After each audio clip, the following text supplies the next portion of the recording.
directionless part of pseudo demon planet Ketu আগামী 4 তারিখ 4th March তার নক্ষত্র পরিবর্তন করতে চলেছে এবং চিত্রা নক্ষত্র ত্যাগ করে কেতু পরবর্তী প্রায় 8 মাসের জন্য সে হস্তা নক্ষত্রে তার গোচর সংগঠিত করবে। এই গোচর সংগঠনকালে সার্বিক ফলাফল এবং লগ্ন রাশি ভিত্তিক ফলাফল দ্বাদশ রাশির আজকে আলোচনার মূল বিষয়বস্তু। আলোচনার বিষয়বস্তু শুনেই বুঝতে পারছেন আলোচনা দীর্ঘায়িত হবে, তাই দীর্ঘ যাদের বকবক শোনা হ্যাবিট নয় তারা দয়া করে আলোচনা শুনবেন না, শুনে আমাকে ফোন করে বিরক্ত করবেন না। কমেন্টে যা খুশি লিখতে পারেন, আমার ওই নিয়ে কোনো মাথা ব্যথা নেই, আমাকে বিরক্ত করবেন না ফোন করে, ঠিক আছে? আমি শুরুতে বলে দিলাম।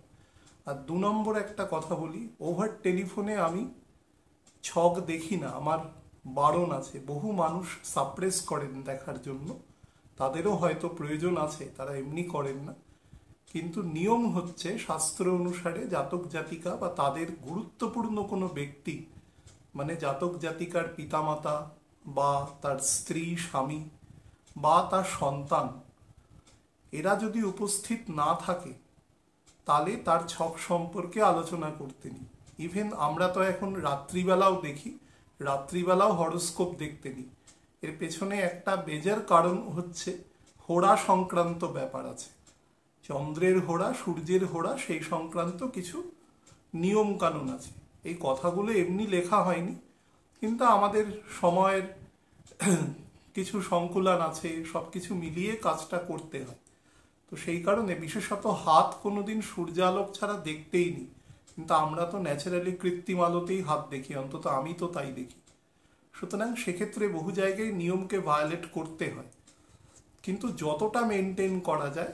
একান্ত যদি খুব মারাত্মক রকম কোনো সমস্যা না থাকে তো দয়া করে আপনাদের কাছে উইথ কি বলবো, উইথ ফোল্ডেড হ্যান্ডস, যে ফোন করে বলবেন না যে আমার ছক দেখে দিন, আমি অনেক দূরে থাকি অমুক তমুক, প্লিজ। আচ্ছা, আমি সরাসরি আলোচনায় যাব। দীর্ঘ আলোচনা, 3টে পার্টে আলোচনা করব। প্রথম টাইম জোনটা নিয়ে আলোচনা করব, তারপরে হচ্ছে হস্তা নক্ষত্র নিয়ে আলোচনা করব। আমি বহু আগে হস্তা নক্ষত্র নিয়ে বলেছিলাম, যারা অনেক দিন আগে অনুষ্ঠান শুনেছেন বা গ্লোব টিভিতে যখন অনুষ্ঠান করতাম সেই আর্কাইভেও আছে। তো যাই হোক, আমি আজকে আবার একবার রিপিটেশন করে দেব, কারণ করার প্রয়োজনীয়তা রয়েছে। তারপরে কেতুর সাথে হস্তা নক্ষত্রের মেলবন্ধনের ফলে যে সামগ্রিক ফল কন্যা রাশিতে প্রোভাইড করবে কেতু, সেটার উপরে একটা উপর্যুপরি আমাদের সোশিও ইকোনমিক তথা ইন্ডিভিজুয়াল এবং দ্বাদশ রাশি লগ্নের উপরে তার কি প্রভাব আছে সেটা নিয়ে এলাবোরেটলি আলোচনা করব। আচ্ছা, 4th মার্চ 2024 সকাল 9:30টার সময় কেতু 23 ডিগ্রি 20 মিনিটে নেমে আসবে, অর্থাৎ সে মঙ্গলের নক্ষত্র চিত্রা নক্ষত্র ত্যাগ করে চন্দ্রের হস্তা নক্ষত্রে প্রবেশ করবে। এখন কেতু বা রাহু আপনারা জানেন যে ঘড়ির কাঁটার দিকে চলে, সবসময় তারা রেট্রোগ্রেড, তাদের মোশন থাকে। রেট্রোগ্রেড মোশন থাকার জন্য যে কোনো নক্ষত্রকে তখন যারা ভোগ করে তারা উল্টো দিক থেকে আসে, অর্থাৎ নক্ষত্রের যে ন্যাচারাল চরণগুলো থাকে, আমরা যেটা হস্তা নক্ষত্রের ক্ষেত্রে কন্যা রাশির 10 ডিগ্রি থেকে 23 ডিগ্রি 20 মিনিট পর্যন্ত তার যে স্প্যান আছে, সেই স্প্যানের মধ্যে সে আসবে উল্টো দিক থেকে পরিষ্কারভাবে। তার মানে সে চতুর্থ চরণ, অর্থাৎ সে প্রথমে কর্কট রাশির নবাংশ, তারপরে মিথুনের নবাংশ, তারপরে বৃষ এবং তারপরে মেষের নবাংশে গোচর সংগঠিত করবে। যথারীতি সে প্রবেশ করবে এবং এইখানে সে অবস্থান করবে 11ই নভেম্বর 2024 পর্যন্ত, রাত 12টা 5, অর্থাৎ 10 তারিখ থেকে যখন 11 তারিখ হবে সেই সময় 12টা 5 পর্যন্ত কেতু চন্দ্রের নক্ষত্রে থাকবে, তারপরে উত্তর ফাল্গুনী নক্ষত্রে রবির নক্ষত্রে প্রবেশ করবে। তো এটা মোটামুটি ব্রড সেন্সে বলেছি। আমি রাহু কেতুর যে নর্মাল প্রোগ্রাম করেছিলাম সেটা মোটামুটি 4, 4.5, 5 মাস আগে। সেই সময় অনুষ্ঠানটা দেখলে আমি একদম টাইম জোন, অর্থাৎ প্রত্যেকটা নবাংশ মোটামুটি 2 মাস করে এক একটা নবাংশে থাকে। রাহু এবং কেতু প্রত্যেক দিন 3 মিনিট 15 সেকেন্ড করে অ্যাভারেজ গতি আছে। তাহলে বুঝে নিন যে এক একটা নবাংশ যে তার পড়ে সেটা অতিক্রম করতে তার প্রায় 2 মাসের মতো টেন্টেটিভলি সময় লাগে। সেই হিসাবে 8 মাস একটা নক্ষত্রে সে 13 ডিগ্রি 20 মিনিট পর্যন্ত অবস্থান করে। এই নক্ষত্রে অবস্থানকালে কি ফল হবে সেটা নিয়ে আলোচনা হবে। তো এবার আমি পরিষ্কার ব্যাপার, আমি হস্তা নক্ষত্র নিয়ে বলে নিচ্ছি, তারপরে বেসিক ফলে আসব। দেখুন, চন্দ্রের যে 3টে নক্ষত্র আছে 4, 13 এবং 22, তার মধ্যে যে নক্ষত্রের মধ্যে সব থেকে প্র্যাকটিক্যাল সেন্স আছে সেটা হচ্ছে হস্তা নক্ষত্র।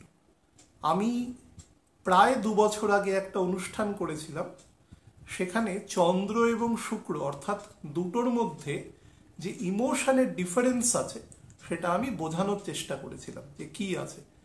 শুক্রর মধ্যে ব্যাপারটা অনেক বেশি লোক দেখানো বা সিউডো আছে, চন্দ্রের মধ্যে সেটা অনেক বেশি ন্যাচারাল আছে। চন্দ্র অ্যাকচুয়ালি অভিনয় করতে পারে না, কিন্তু চন্দ্রের মধ্যে ইমোশনাল আসপেক্টটা এত বেশি থাকে, তার ফলে ডিসিশন মেকিং এবিলিটি তার জন্য কমে যায়।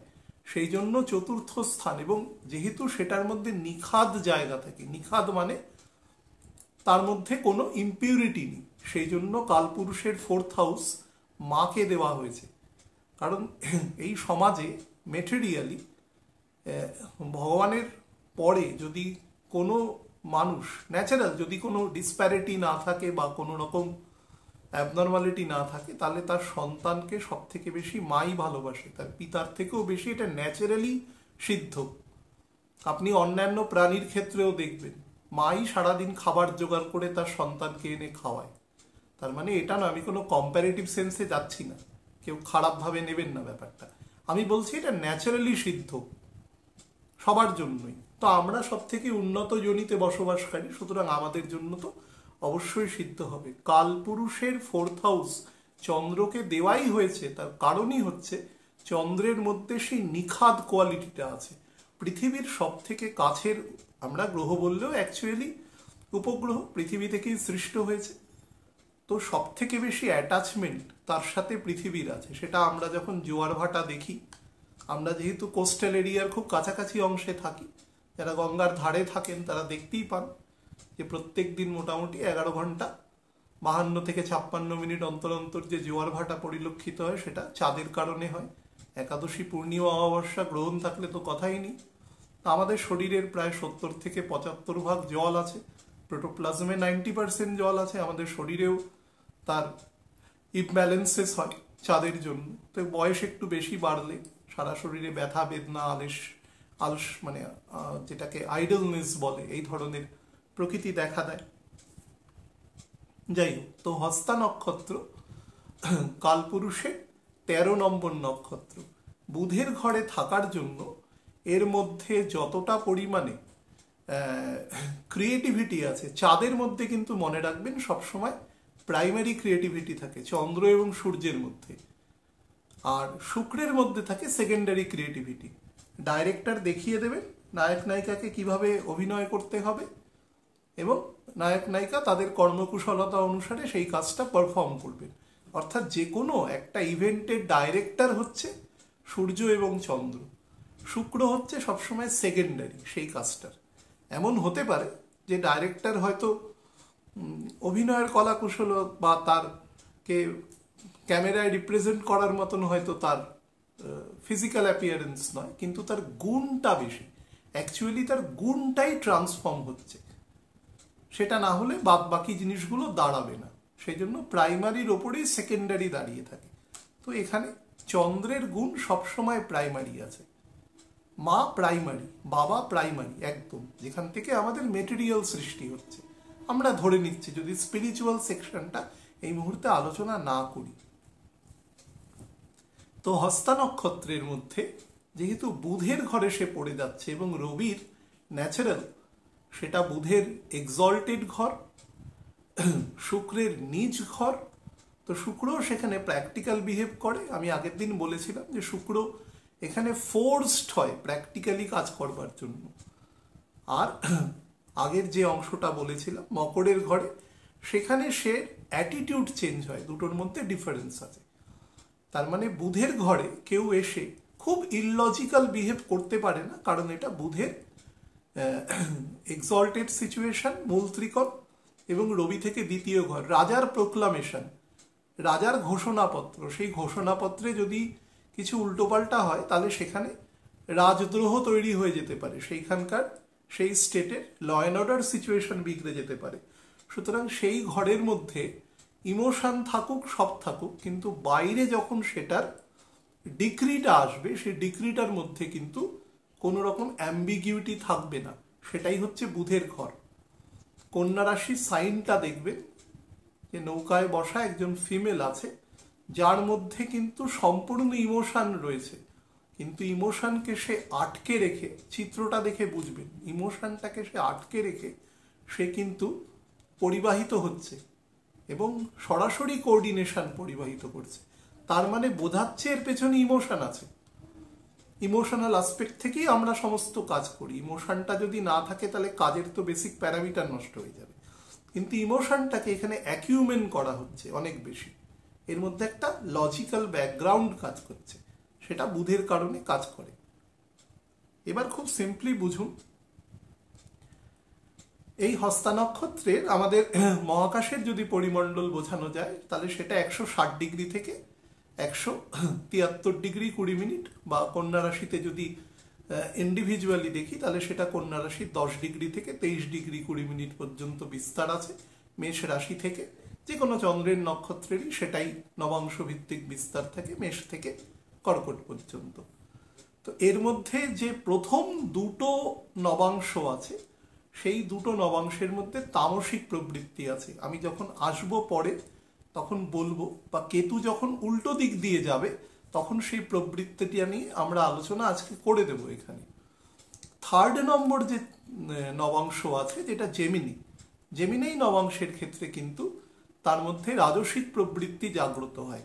তামসিক কিছু থাকে, রাজসিক প্রাধান্য, সাত্ত্বিক কম। আর কর্কটে এসে সাত্ত্বিকের প্রাধান্য বাড়ে, আর রাজসিক তামসিক কম্পারেটিভলি কমে। কিন্তু কেতু ট্রাভেল করবে উল্টো দিক থেকে। আমি যখন এই বছরের জেনারেল প্রেডিকশন আপনাদের করেছিলাম, আমি বলেছিলাম যে বছরটাকে 3টে ফেজে ভাগ করবেন, কিন্তু অ্যাকচুয়ালি প্রত্যেকটা বছরের তো একটা মেটেরিয়াল নিট ফল আছে।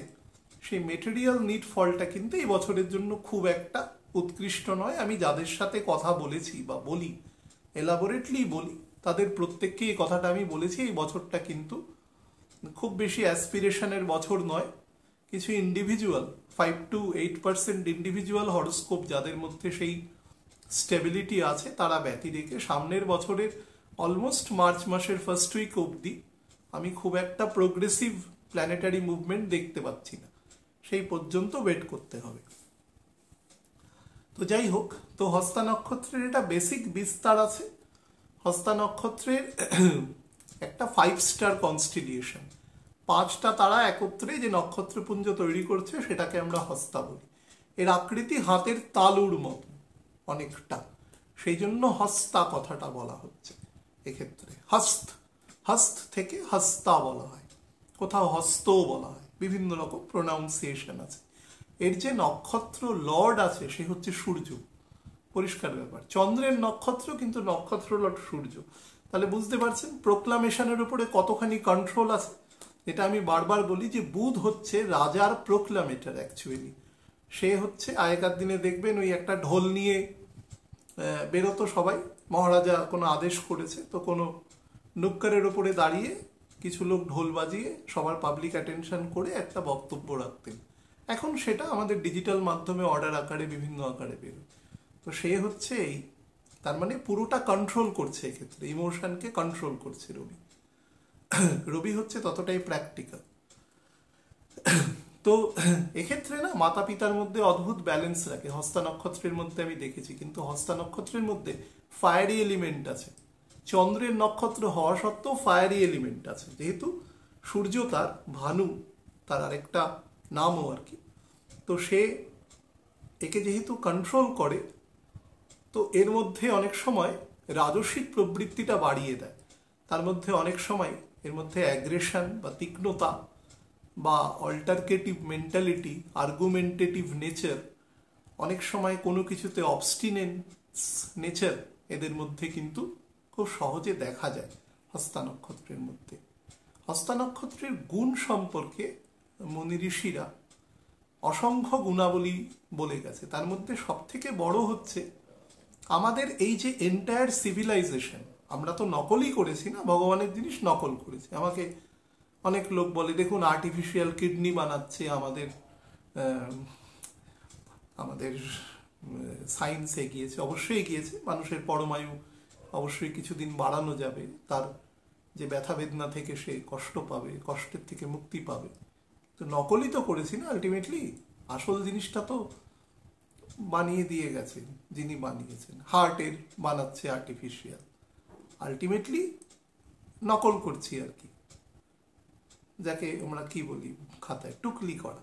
হ্যাঁ, এবার সেটা করতে গেলেও ক্যাপাসিটি লাগে, সেটা আমাদের পর্যায়ের মানুষেরা সেটা করে না, কিন্তু আলটিমেটলি ভগবানের জিনিসটাকেই নকল করছে, কিন্তু সেটা কোনোদিনই সেই মানের হবে না। তো যাই হোক, এই নক্ষত্রের মধ্যে কিন্তু আমাদের যে এন্টায়ার সিভিলাইজেশন দাঁড়িয়ে আছে। আমি যদি একদম মেটেরিয়াল দৃষ্টিকোণ থেকে দেখি, একটা সূচ থেকে, নিডল থেকে শুরু করে একটা এরোপ্লেন পর্যন্ত, এই সমস্ত কিছু কে করেছে? মানুষ করেছে। তার বুদ্ধি, তার বৃত্তি, তার টেকনোলজিক্যাল অ্যাডভান্সমেন্ট, সমস্ত কিছু, শহর, বন্দর, নগর, সব কিছু মানুষ করেছে। কি দিয়ে করেছে? মাথা দিয়ে চিন্তা করেছে, হাত দিয়ে এক্সিকিউশন করেছে। তো সব থেকে বড় এক্সিকিউটর হচ্ছে এই হাত, যেটা অন্য প্রাণীদের থেকে আমাদের ডিফারেন্সিয়েট করে দিয়েছে। বিশেষত এই বৃদ্ধাঙ্গুষ, বুড়ো আঙ্গুল। আমি বহু মানুষের হাত যখন দেখি, মানে হাত দেখাটা যেহেতু খুব কঠিন ব্যাপার, বাট শিখে নিলে জিনিসটা প্র্যাকটিসের মধ্যে চলে আসলে একটা ধারণা চলে আসে। তো এই কাজটা যেহেতু আমি ধরুন প্রায় 25 বছর ধরে করি, এই হাতটা দেখা, এটা শিখতে খুব সময় লাগে, কারণ পৃথিবীতে কোনো একটা হাত পাবেন না যেটা আরেকটা হাতের মতন। তো কিন্তু হাতের এই আঙ্গুলটা ইজ ভেরি ইম্পর্টেন্ট, বুড়ো আঙ্গুলটা। এই আঙ্গুলটা আমাদের গ্রিপ করতে শেখায়, যেটা অন্যান্য প্রাণীর মধ্যে তার ল্যাকুনা আছে। আমরা যত কিছু নির্মাণ করেছি তার সমস্ত কিছু এই হাতের দ্বারা, এই হস্ত, এইখানেই এর ইম্পর্টেন্স। এর দুটো দিকও আছে। এই হাত দিয়ে আমরা অত্যন্ত ভালো, সমাজের পক্ষে উপকারী, মনুষ্যত্বের পক্ষে উপকারী কাজ আমরা করতে পারি, আবার তার উল্টো কাজও করতে পারি। অর্থাৎ যদি ওই যে লাস্টের দুটো তামসিক প্রবৃত্তি আছে না, যেটা নিয়ে আপনাদের বলবো আলোচনায়, যেটা আর কি মেষ এবং বৃষ রাশির নবাংশ আছে, সেইখানে গিয়ে কিন্তু তামসিক প্রবৃত্তিও দেখা যায়। প্রচুর অ্যান্টি সোশ্যাল বা ক্রিমিনাল মাইন্ডেড মানুষ, যারা হ্যাবিচুয়াল ক্রিমিনাল, তাদের মধ্যে কিন্তু এই হাতেরও, বুঝতেই পাচ্ছেন, সেই হাত দিয়েই তো তারা কুকর্ম করছে, সেই কুকর্মেরও কিন্তু এফেক্ট আছে। এখান থেকে চিন্তা হচ্ছে, এক্সিকিউশন এখান থেকে হচ্ছে, মূল এক্সিকিউশন। আচ্ছা, তো আমরা যেটা করি আমাদের ব্যক্তিত্বের বিকাশ থেকে শুরু করে আমাদের সামাজিক যে পরিমণ্ডলে আমাদের নিজেদের স্থাপন করা, সে সমস্ত কিছুর পেছনে হাত একটা খুব গুরুত্বপূর্ণ শরীরের অর্গান। আমাদের দেখবেন যে অনেকেই এই তর্জনী উঁচু করে কথা বলা হ্যাবিট আছে, অনেকে আছে নর্মাল বোঝানোর মতন করে কথা বলে, এই বিভিন্ন রকম, অনেকে পকেটে হাত ঢুকিয়ে কথা বলেন, অনেকে পেছনে হাত দিয়ে কথা বলেন। তো বিভিন্ন রকম হাতের উপরে তাদের পার্সোনালিটিগত ডিফারেন্সেসও সহজে বোঝা যায়। তো হাতের একটা ওয়াইড রেঞ্জ অফ ইমপ্লিকেশন আছে। একজন মৃৎশিল্পীকে একদলা মাটি দেবেন, সে হাত দিয়ে খানিকক্ষণের মধ্যে এমন জিনিস বানিয়ে দেবে আপনি অবাক হয়ে যাবেন। বা ধরুন অন্যান্য সেরামিকের কাজ করছে, বা বিভিন্ন রকম যারা আর্ট অ্যান্ড কালচারের ফিল্ডে, এই নক্ষত্রের সাথে আর্ট অ্যান্ড কালচারের ব্যাপক ডেভেলপমেন্ট আছে। বহু লোক বলে শুক্র এখানে নিচ থাকে, কিন্তু আমি বহু মানুষের দেখেছি যে অসম্ভব রকম অ্যাকিউমেন্ট থাকে, কিন্তু তাদের পাবলিক রেকগনিশনটা কম থাকে। অনেক সময় সে কাজটা তারা নিজের ভালো লাগা, হবির জন্য কাজটা করে থাকে মুখ্যত। যাই হোক, তো এর সাথে যে পুরুষার্থ যুক্ত আছে সেটা হচ্ছে মোক্ষ। এই নক্ষত্রের থেকে মোক্ষ প্রাপ্তি হয়। স্বয়ং ব্রহ্মদেবকে এর সাথে যুক্ত আছে। যে কোনো সেকেন্ডারি সৃষ্টিকার্য এর সাথে কিন্তু যুক্ত আছে। মায়ের জায়গাটা রয়েছে তো চন্দ্রের নক্ষত্র, তো সে থেকে আছে। এর যে বর্ণ আছে সেটা হচ্ছে ব্যবসা বাণিজ্য, বৈশ্য, ব্যবসা বাণিজ্যের সাথে যুক্ত। অর্থাৎ আমি এই নক্ষত্রের সাথে থাকা বহু মানুষকে দেখেছি, তারা চাকরি করলেও সাথে ব্যবসা করেন, মানে বিজনেস মেন্টালিটি তাদের মধ্যে থাকে। আমি নাম বলছি না, কিন্তু ভারতের মানে প্রভূত পরিচিত এরকম 2-3 জন মানুষের হরস্কোপ আপনারা ইন্টারনেটেও দেখতে পারেন, যাদের হস্তা নক্ষত্রে জন্ম এবং তারা বৈভবশালী অত্যন্ত। এই নক্ষত্রের মধ্যে সেই অ্যাকিউমেন আছে, ব্যবসাটাকে দীর্ঘস্থায়ী করা, কোনো কাস্টমারের সাথে তার যে একটা বন্ডিং তৈরি করা, যাতে তার উপর তার ফেইথ তৈরি হয়, এই ধরনের মানসিকতা এই নক্ষত্রের মধ্যে রয়েছে। যে প্রাণী যুক্ত রয়েছে এর সাথে রয়েছে ফিমেল বাফেলো আছে।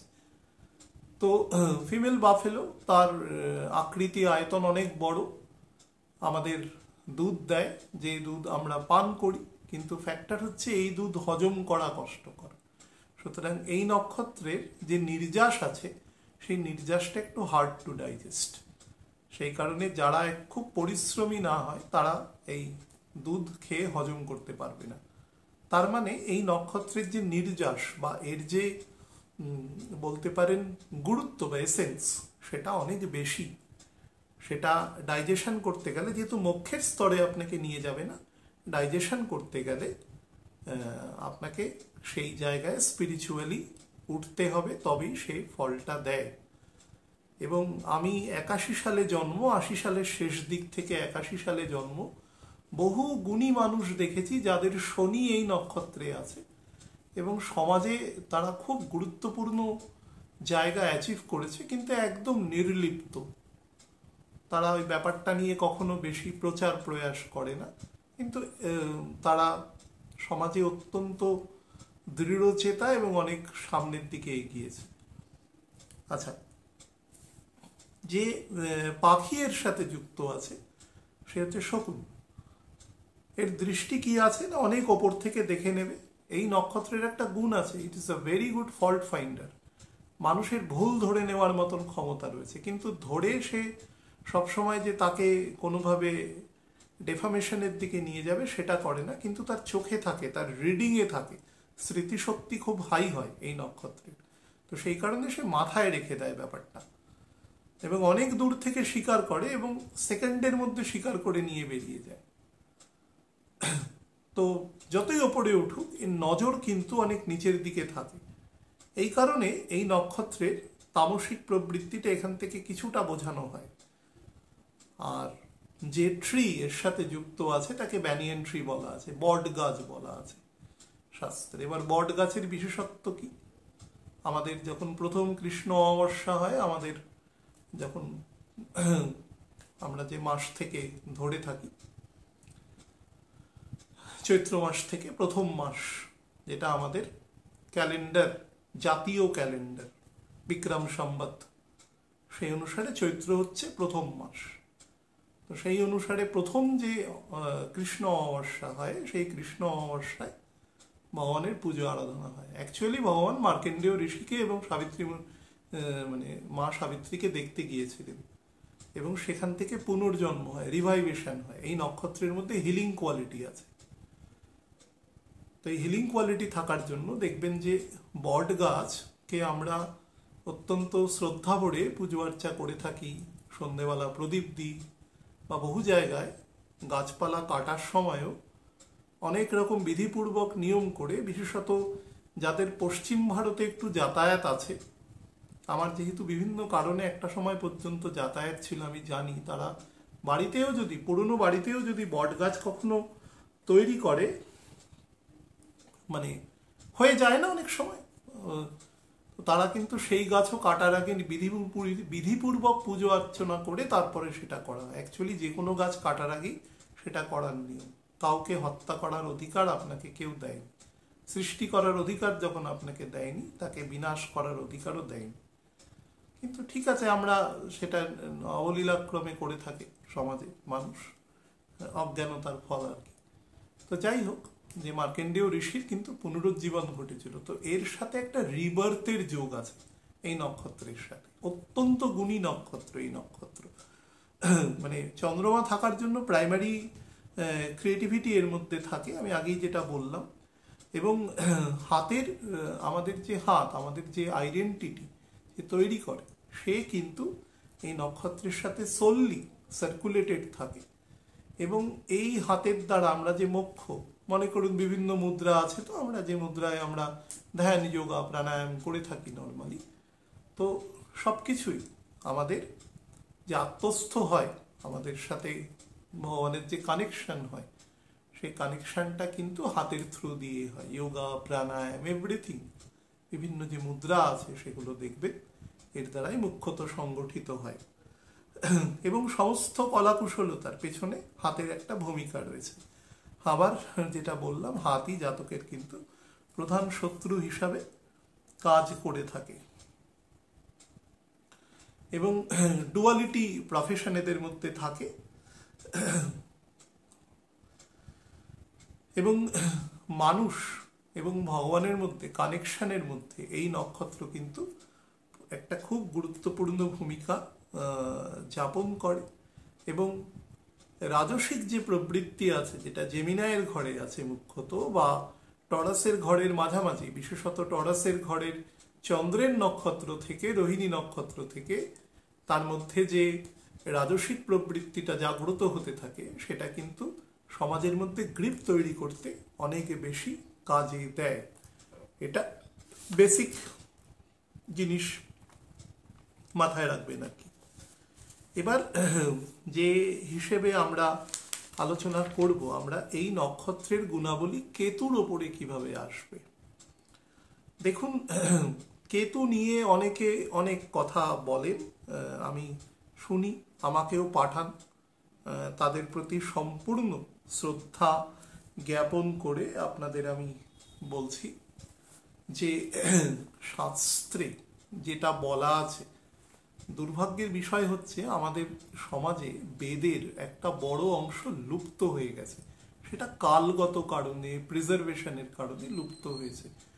সমাজে এখনো কিছু কিছু অত্যন্ত উচ্চ মার্গের সন্ন্যাসী আছেন, যারা তাকে কিছুটা সংরক্ষণ করতে পেরেছেন, কিন্তু একটা বড় অংশ না, আমাদের ওয়্যার অ্যান্ড টিয়ার বা আমাদের সংরক্ষণের দুর্বলতার হেতু নষ্ট হয়েছে। এবং সেগুলোর মধ্যে কিন্তু অনেক ইমপিউরিটি তৈরি হয়েছে।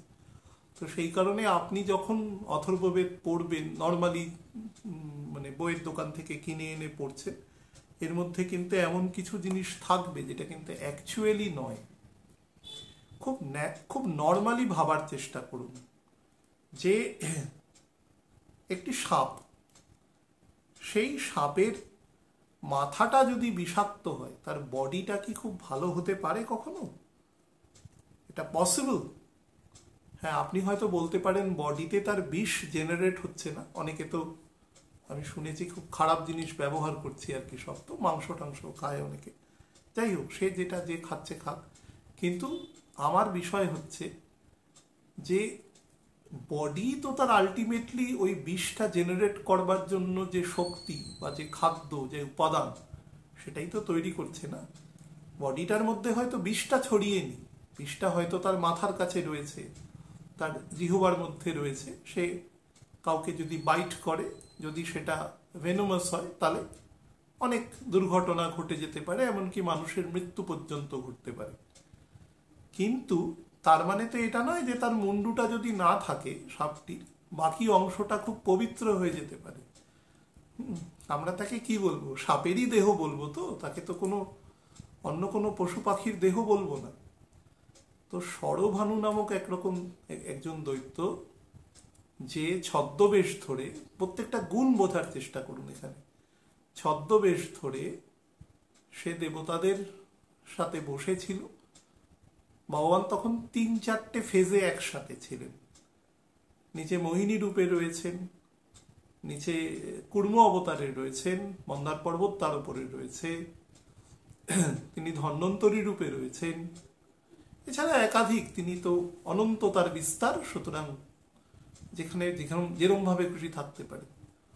এবার চন্দ্র এবং সূর্যকে দিয়ে বলায়, এটাও একটা কারকতা, তার লীলার মধ্যে পড়ে, তাদের দিয়ে বলায় ভগবান তার সুদর্শন দিয়ে তার মস্তক ছেদ করে দেয়। এই মস্তকটা হচ্ছে রাহু, তার দেহটা হচ্ছে কেতু। তার দেহটা ধর্মের সাথে কি সম্পর্ক আছে, আমি এই বেসিক তথ্যটা আজ অবধি বহু মানুষকে জিজ্ঞাসা করেছি, তারা আমাকে কেউ উত্তর দিতে পারে। আপনাদের মধ্যে যদি কোনো জ্ঞানী মানুষ থাকেন, অবশ্যই আমাকে উত্তর দেবেন এই ব্যাপারটাতে। পার্সোনালিও ফোন করে বলতে পারেন যে অ্যাকচুয়ালি এর সাথে ধর্মের প্রেক্ষাপটটা কোথায় তৈরি হচ্ছে। এখানে একজন ডেমন, যার ফ্রিকোয়েন্সি হিউম্যান বিং ফ্রিকোয়েন্সির সাথে মিলবে না, দেবতাদের ফ্রিকোয়েন্সি ভগবানের তৈরি করা, তারা সব গডস বা ডেমিগডসকে, তাদের ফ্রিকোয়েন্সির সাথেও মিলছে না। তাহলে তার দেহের অংশ কি করে মিলছে, মানে ধর্ম ভিত্তিক। অনেক সময় বিভিন্ন জায়গায় বলা হয় ফ্ল্যাগ, অমুক তমুক, ধ্বজা, এরকম বিভিন্ন রকম দেখবেন লোকে কথা বলে। আমি এর কোনো যুক্তি খুঁজে পাইনি, কারণ আমি আমার এই 23 বছর প্র্যাকটিক্যাল অ্যাস্ট্রোলজির জীবনে অসংখ্য হরোস্কোপ দেখেছি। কেতুর দশা যাদের গেছে বা রাহুর দশা যাদের গেছে, আমি আজকেও একজনের সাথে কথা বলছিলাম ওভার টেলিফোনে, যার কেতুর দশা গেছে, সে আমাকে একই কথা বলেছে। আমি অনেক সময় কিছু না বলেও ইনপুট শুনি যে কেমন গেছে দশাটা, সে আমাকে যেটা বলে আমি 5 জনের কাছে একই জিনিস শুনি। কিন্তু তো একটা সংখ্যাগরিষ্ঠ মানুষ, 2-4 জনের ক্ষেত্র বিশেষে অনেক রকম ফল থাকে। কোনো মেটেরিয়াল মানুষের বাইরে কোনো মানুষ আছেন যাদের মেটেরিয়াল চাহিদা খুব কম আছে, সেই রকম মানুষের ক্ষেত্রে ফল একরকম হয়। অধিকাংশ আমরা যারা ষড়রিপুর বশবর্তী মানুষ আছি, তাদের ক্ষেত্রে তো ফলটা একই রকম দেবে, কাছাকাছি দেওয়ার চেষ্টা করবে। তো সেক্ষেত্রে ভালো ফল দেওয়ার কোনো জায়গা নেই। কেতু দিতে পারে না, তার মাথায় নেই। 2 নম্বর হচ্ছে সে চিন্তা করতে পারবে না, তার চিন্তা করার শক্তি নেই। আমি বলেছিলাম যে আমাদের যে পঞ্চ ইন্দ্রিয় আছে, ষষ্ঠ ইন্দ্রিয় মনকে বলা হয়, অ্যাকচুয়ালি 15 রকমের ইন্দ্রিয়ের ডিভিশন করা আছে, আমি অত গভীরে যাচ্ছি না। যে চক্ষু, কর্ণ, জিহ্বা, নাসিকা, ত্বক, যে আমাদের ইন্দ্রিয়ের মধ্যে 4টেই ওর নেই, ওর একমাত্র আছে ত্বক, স্পর্শ করলে ও বুঝতে পারে। এবার ইট ইজ অলওয়েজ ডাইরেকশনলেস। 2 নম্বর হচ্ছে একটা ডেমনের শরীর, যে শরীরটার মধ্যে অ্যাকচুয়ালি অমৃতের প্রবেশ ঘটেনি।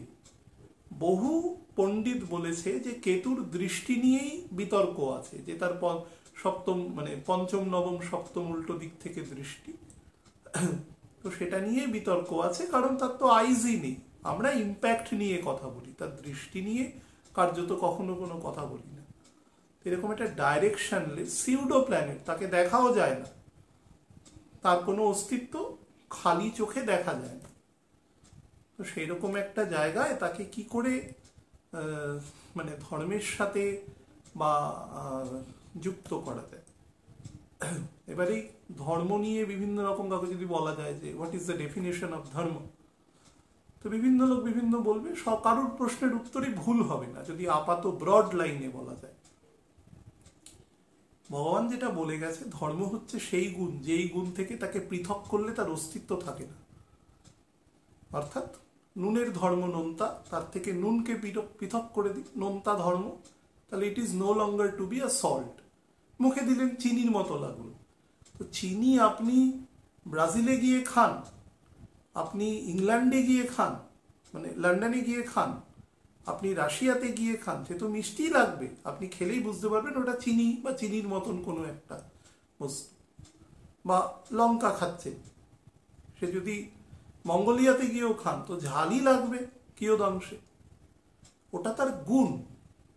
সেরকম আমাদের প্রত্যেকটা প্রাণী, প্রত্যেকটা প্ল্যানেট, এই অনন্ত কোটি ব্রহ্মাণ্ডের সমস্ত কিছুর মধ্যে একটা গুণ আছে। তো সেই গুণের যে পরিস্ফুট সেটা যদি তার থেকে পৃথক করে দেওয়া যায় তাহলে তার অস্তিত্ব বিলুপ্ত হয়ে যায়, তখন সে ধর্মচ্যুত হয়ে যায়। তো রাহু হচ্ছে জন্মকালীন অধার্মিক, তাকে দেখাচ্ছে সে চোরের মতন, সে বুঝতে পেরেছে, তার বুদ্ধি আছে। অন্যান্য তার বোঝার চেষ্টা করুন, সমুদ্র মন্থন যখন হচ্ছে অন্যান্য দৈত্যরা কিন্তু বোঝেনি, রাহু বুঝতে পেরেছে। রাহুর নাম ছিল সরভানু, দৈত্যটির নাম। সে বুঝতে পেরেছে যে এখানে কিন্তু ফাঁকি দেওয়ার চেষ্টা করবে, আমাকে দেবে না, সুতরাং আমি কারুর একটা বেশ ধরে বসে যাই। তার মানে ও ক্যামেলিয়ান, ও ছদ্মবেশ ধারণ করতে পারে, মায়াবাদ সাথে ডেমনরা যুক্ত থাকে। 3 নম্বর হচ্ছে ও মিথ্যা কথা বলেছে, মিথ্যাবাদী, ফলসুট। 4 নম্বর হচ্ছে কোঅর্ডিনেশনও কিন্তু তৈরি করতে পেরেছে, কিন্তু কোঅর্ডিনেশন কিসের? স্বার্থের কোঅর্ডিনেশন। আমি বারবার বলি না যে রাহু কাজ করে দেবে, তার ব্রোকারেজ নিয়ে নেবে, কিন্তু অনেক সময় ভুলভাল পথে দিয়ে দেবে। কিছুদিন আগেই আলোচনায় বলছিলাম। তো কন্ডিশনগুলো ভাবুন। তারপরে ভগবান ওকে চন্দ্র সূর্যের মুখ দিয়ে বলিয়ে কারো কথা অনুসারে তাদের একটু তার চোখে খারাপ করে তারপর তাকে তার মস্তক ছেদন করে দিয়েছে। তাহলে তার যে শরীর পড়ে রইল কারো কথা অনুসারে, সেটা কি করে ধর্মের সাথে যুক্ত হয়? তাহলে তো তার গুণ থেকেই তাকে সেপারেট করে দেওয়া হচ্ছে। এবার বহু লোক বলে ভগবানের সুদর্শন দ্বারা তার হয়েছে। সুদর্শন দ্বারা তো ভগবান অনন্ত কোটি দৈত্য দানবকে দমন করেছে, তারা কি সবাই ধর্মের ধ্বজাধারী? তা তো নয়। ধর্ম হচ্ছে সেই জিনিস যার থেকে তাকে পৃথক করা যাবে না, পৃথক করলে তার অস্তিত্বটাই নষ্ট হয়ে যাবে। খুব সিম্পল বোঝার চেষ্টা করুন। সুতরাং এই ধরনের মানে আর্গুমেন্টেটিভ জায়গা কেউ যদি আসতে চায়, তার একটা নির্দিষ্ট পোর্টফোলিও দেখে আমাকে বলবেন। আমার নলেজের বাইরে অনন্ত জিনিস আছে যা আমি জানি না, আমি খুব সামান্য নলেজ, তার সাপেক্ষেও বলছি। যদি কারোর কাছে তথ্য থাকে আমাকে অবশ্যই জানাবেন। আমি আলোচনায় চলে যাচ্ছি। কেতু হচ্ছে কি? অন্তর্মুখী, ইন্টারনাল, সবসময় সবকিছু লুকিয়ে রাখবে, লোকানো ছাড়া তার কাছে গতিই নেই, কারণ তার এই অংশটুকু নেই। বোঝার চেষ্টা করুন। আচ্ছা, তারপরে যেটা করে সেটা হচ্ছে যে কোনো রকম প্রতিশোধ, কারণ সে তো তার অস্তিত্ব হারিয়ে ফেলেছে। একটা প্রাণী তার যদি মস্তক না থাকে তার মানে সে তার আইডেন্টিটি লেস হয়ে গেছে। আমরা যখন কোনো জায়গায় কোনো পরীক্ষা, বিভিন্ন রকম ডকুমেন্টসে যখন আমরা কি দিই, আমরা কি আমাদের একটা হাতের ছবি দিই বা আমরা আমাদের দেহর ছবি দিই? আমরা আমাদের মুখের ছবি দিই, যে মুখ দ্বারা আমাদের চেনা যাবে, রেকগনিশন করা যাবে। তো ওর মুখটাই নেই, সেই জন্য ওর আইডেন্টিটি লেস হয়ে গেছে। সেই জন্য ওর মধ্যে প্রতিশোধ স্পৃহা মানসিকতা রয়েছে। হ্যাঁ, ওর মধ্যে কপটতা আছে, ধূর্ততা আছে, অন্যকে পীড়া দিয়ে আনন্দ পাওয়ার মানসিকতা আছে, যেটা একটা ডেমনের ক্যারেক্টার থাকে যে কোনো রকম। আচ্ছা, হোপলেস ক্যারেক্টার থাকে, অর্থাৎ শেষ পর্যন্ত আপনি পাবেন এখান থেকে কিছুই নয় আর কি। যত রকম ছলনা, সংকীর্ণতা, ডেট্রিমেন্টাল টু দ্য সোসাইটি, যে কোনো বলতে পারেন যে একটা মানে বুধের ঘরে অ্যাকচুয়ালি ওর মধ্যে একটা লজিক তৈরি করার চেষ্টা করবে সিউডো, এবং একটা ভ্যাগাবন্ডের মতন ঘুরে বেড়ানোরও চেষ্টা করবে।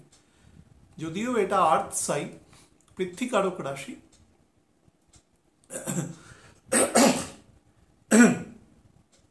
কিন্তু দ্বিস্বভাবযুক্ত রাশি তো ওর মধ্যে একটা ঘুরে বেড়ানোর মেন্টালিটি এখানে থাকবে। ও ঘুরেই বেড়ায় অ্যাকচুয়ালি, ও কোথায় যাচ্ছে ও নিজেও জানে না, ডাইরেকশনলেস ভাবে ঘুরে বেড়ায়।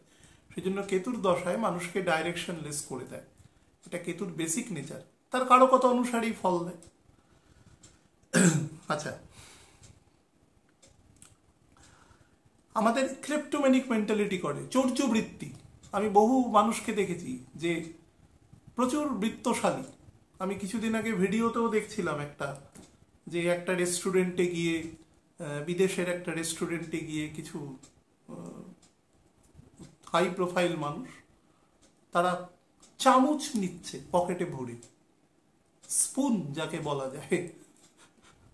এটা 50-55 বছরের লোক একটা রেস্টুরেন্টে গিয়ে যদি দুটো স্পুনকে পকেটে ঢোকায়, তাহলে এটা অবশ্যই একটা মানসিক বিকৃতির লক্ষণ, কারণ তার ওরকম অসংখ্য স্পুন কেনার মতন ক্ষমতা রয়েছে, কিন্তু ওই মুহূর্তে তার মাইন্ড ওদিকে রয়েছে। আপনি দেখবেন অনেকের মধ্যে পেন, পেন্সিল, হ্যাঁ, ইরেজার, শার্পনার এগুলো নেওয়ার মেন্টালিটি রয়েছে। এরকম নয় যে তার কিন্তু অর্থনৈতিক সমস্যা রয়েছে, এটা তার একটা রোগ, এটাকে ক্লেপ্টোম্যানিক বলা হয়। এই ধরনের প্রবণতা কিন্তু কেতু তৈরি করে। ফেয়ার, যে কোনো কিছু থেকে ভয়, এবং সে ভয়ের কোনো অ্যাকচুয়াল কোনো কজ নেই। যে কোনো ব্যাপারে ওভার থিঙ্ক করা, কিন্তু ডাইরেকশনলেস। হ্যাঁ, প্রচণ্ড পরিমাণে বলতে পারেন অ্যাবসেন্ট মাইন্ডেড একজন মানুষ। লজিকনেস, ঘুম কম, সেলফ ডাউট, সব কিছুতে সন্দেহবাদী, কোনো সন্দেহই তার নিরসন হয় না, এবং আলটিমেটলি এভাবেই তার পরিসমাপ্তিও ঘটে।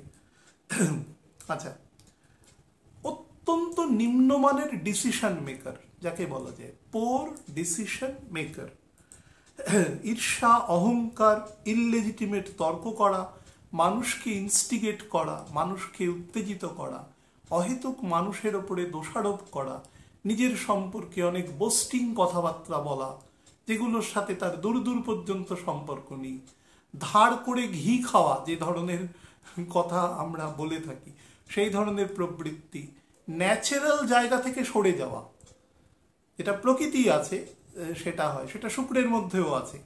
ন্যাচারাল জায়গা থেকে সেজে গুজে এমনভাবে সে নিজেকে রিপ্রেজেন্ট করছে যেটা অ্যাকচুয়ালি নয়, সেটা সে, কিন্তু সে সেটা করে থাকে, কারণ তার কারকতা, বারবার বলছি, প্রত্যেকটা প্ল্যানেট তার কারকতা অনুসারেই ধর্ম দেয়। আগুনের ধর্ম সব কিছুকে পুড়িয়ে দেওয়া, বার্ন করে দেওয়া, সে যত শক্তিশালী হোক না কেন। এখন আগুন যদি কাউকে লালন পালন করতে থাকে, তাহলে তো সে ধর্মচ্যুত হবে। এই জায়গায় আচ্ছা, deception, it is a very important word. ছল কপট প্রবঞ্চনা, হ্যাঁ, অ্যাগ্রেসিভনেস, হ্যাঁ, এবং প্রচণ্ড পরিমাণে এথিস্ট, কিন্তু থিস্টের মতন বিহেভ করা। আমি বহু মানুষকে দেখেছি, কোনো লজিক নেই, হ্যাঁ, সে দিনে 4 বার স্নান করে, ছুচিবাই যাকে বলা যায়, দিনে 4 বার স্নান করে, একটা দরজায় তালা লাগিয়ে সেটাকে 10 বার করে টানছে। মানে এমন হয় যে অনেক সময় তালাটা ভেঙেই যেতে পারে, হয়তো এতই অত্যাচার করা হলো, যে চোর ডাকাতে সে কি আর ভাঙবে। আমি লাইট নিভিয়েছে কিনা 3 বার ধরে সে দেখে যাচ্ছে। মেন্টাল স্ট্যাগফ্লেশন করে দেয় এক ধরনের। হ্যাঁ, বা ধরুন বাড়িতে কোনো কোনো মানুষ হয়তো কাজ করছেন, তার উপরে এত বেশি মানে রিপ্রেশন করা, পরিষ্কার ভাষায় সবসময় তাকে গালমন্দ করা, হ্যাঁ তুমি এটা ঠিক করে ধোনি, তুমি এটা ঠিক করে মোছনি, তুমি এটা ঠিক করে, শুধু অ্যালিগেশন করা। দুর্বল লোকের প্রথম নিদর্শন হচ্ছে সে সবসময় অভিযোগ করবে, সে নিজে কোনোদিন কোনো কাজ করবে না, সে সারা জীবন অন্যকে অভিযোগ করে যাবে, এর এটা খারাপ, ওর ওটা খারাপ, এর এটা হয়নি, ওর ওটা হয়নি, এ এটা জানে না, ও ওটা জানে না, সারা জীবন সে অভিযোগ করে যাবে। করতে করতে একসময় বুড়ো হয়ে যাবে, কালের নিয়মে সে মরে যাবে। এটা হচ্ছে দুর্বল লোকের প্রথম নিদর্শন, ফার্স্ট ক্রাইটেরিয়া। সে নিজে কিছু করার চেষ্টা করবে না কখন। আর হচ্ছে সে সবসময় সাহায্য প্রার্থী, হাত পেতে দাঁড়িয়ে থাকবে, instead of having all the qualities within that person. সে করবে না কখনো কাজ, সে শুধু ছুতো দেখাবে, আমার তো আজকে এটা নেই তাই পাচ্ছি না, ওটা নেই তাই পাচ্ছি না, এরকম ধরনের। আচ্ছা, সব থেকে বড় কথা, তার স্পিরিচুয়াল সেন্সটাই থাকে না, সেই জন্য তাকে কি করতে হবে সে সেটা নিজেই জানে না। কেন জানে না? কারণ আমাদের সিপিইউকে, আমাদের সিপিইউ হচ্ছে আমাদের মাথা। ঘুমের মধ্যে যদি কখনো, হালকা ঘুমের মধ্যে আমাদের গায়ে কখনো কোনো মশা কামড়ায়, বা ধরুন কোনো পোকামাকড় যদি ধরুন এরকম হট করে আমাদের হাত সেখানে চলে যায়, আমরা ছোটবেলায় পড়েছি সেটা রিফ্লেক্স অ্যাকশন কাজ করে, সেক্ষেত্রে সুষুম্না কাণ্ড বা ভার্টিব্রা আমাদের কাজ করে। কিন্তু ভার্টিব্রা তো সারাদিন সেই কাজটা করে না, আসল কাজটা তো এটা করে সিপিইউ। তো ওর তো সিপিইউই নেই, রাহুর সিপিইউ আছে, এক্সিকিউশন নেই। বোঝার চেষ্টা করুন, দুজনে সমসপ্তমে থাকলো, দুজনের মধ্যে তো 120 ডিগ্রির 180 ডিগ্রির ডিফারেন্স আছে। তো কেউ কাউকে ছুতে পারে না, ও চিন্তা করে, এক্সিকিউশন করতে পারে না। চিন্তা করে যেই না কোনো খারাপ গ্রহের সাথে, মানে যেই না কোনো গ্রহের সাথে সংস্পর্শ হলে, কিছুদিন পর থেকেই দেখবেন, আমি 7 তারিখের আগে আগেই অনুষ্ঠান করব মার্চ মাসে, যে বুধ ঢুকবে, বুধ দীর্ঘদিন মীন রাশিতে থাকবে, তার পেছন পেছন রবি ঢুকবে, তার পেছন পেছন শুক্র ঢুকবে, মঙ্গল ঢুকবে, তো রাহুর সাথে সাথে যাবে। তো সেখানে কি ধরনের বিকৃতি, ও যখনই কাউকে পাবে তাকে আঁকড়ে ধরে তাকে বিকৃতি ঘটানোর চেষ্টা করবে, এটাই ওর কাজ। রাহু এবং কেতু, কেতু বিকৃতিটা যেভাবে করে সেটা হচ্ছে ইনডিউসড বিকৃতি, মানে আপনার উপরে প্রভাব বিস্তার করে নেবে এমনভাবে, একটা ছলনাকারে মনে হবে আপনাকে ঠিক পথে চালনা করছে, কিন্তু করছে না। এটা হচ্ছে কেতুর বেসিক কারণ। এবার দুটোর ব্লেন্ডিং এর প্রশ্ন, কি ফল দেবে দুজনে একসাথে থাকলে, বোঝার চেষ্টা করুন।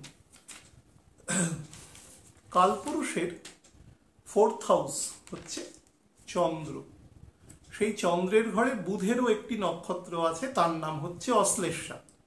সেই অশ্লেষা নক্ষত্র নিয়ে আমরা আলোচনা করেছি যে সাপের কুণ্ডলীর মতো, অনেকটা রাহু কেতুর সাথে সমধর্মের যুক্ত আছে। আবার বুধের ঘরে চন্দ্রেরও নক্ষত্র আছে সিমিলারলি, সেটা হস্তা। বুধের আরেকটা ঘরে চলে যান, সেখানে চন্দ্রের কোনো নক্ষত্র নেই, সেখানে রাহুর নক্ষত্র আছে, সেটা 6 নম্বর নক্ষত্র। তো বুধের সেই দুটো ঘরে কিন্তু, মানে একদিকে মঙ্গল আর একদিকে বৃহস্পতির নক্ষত্র আছে। তো এই কারণে বুধের মধ্যে একটা নেচার অফ অ্যাম্বিগিউটি আছে। বুধ একে অপরের সবসময় চতুর্থ দশম কম্বিনেশনে বসে আছে। তো এখানে বুধের গুণটাকেও দেখতে হবে অ্যাকচুয়ালি, শুধুমাত্র নক্ষত্রের গুণ দেখলে হবে না। এই মানে এর আগের যে আলোচনা যখন আমরা করেছি, জেনারেল আলোচনা, সেখানে মুখ্যত চিত্রা নক্ষত্রকে কনক্লুড করে আলোচনা করেছি।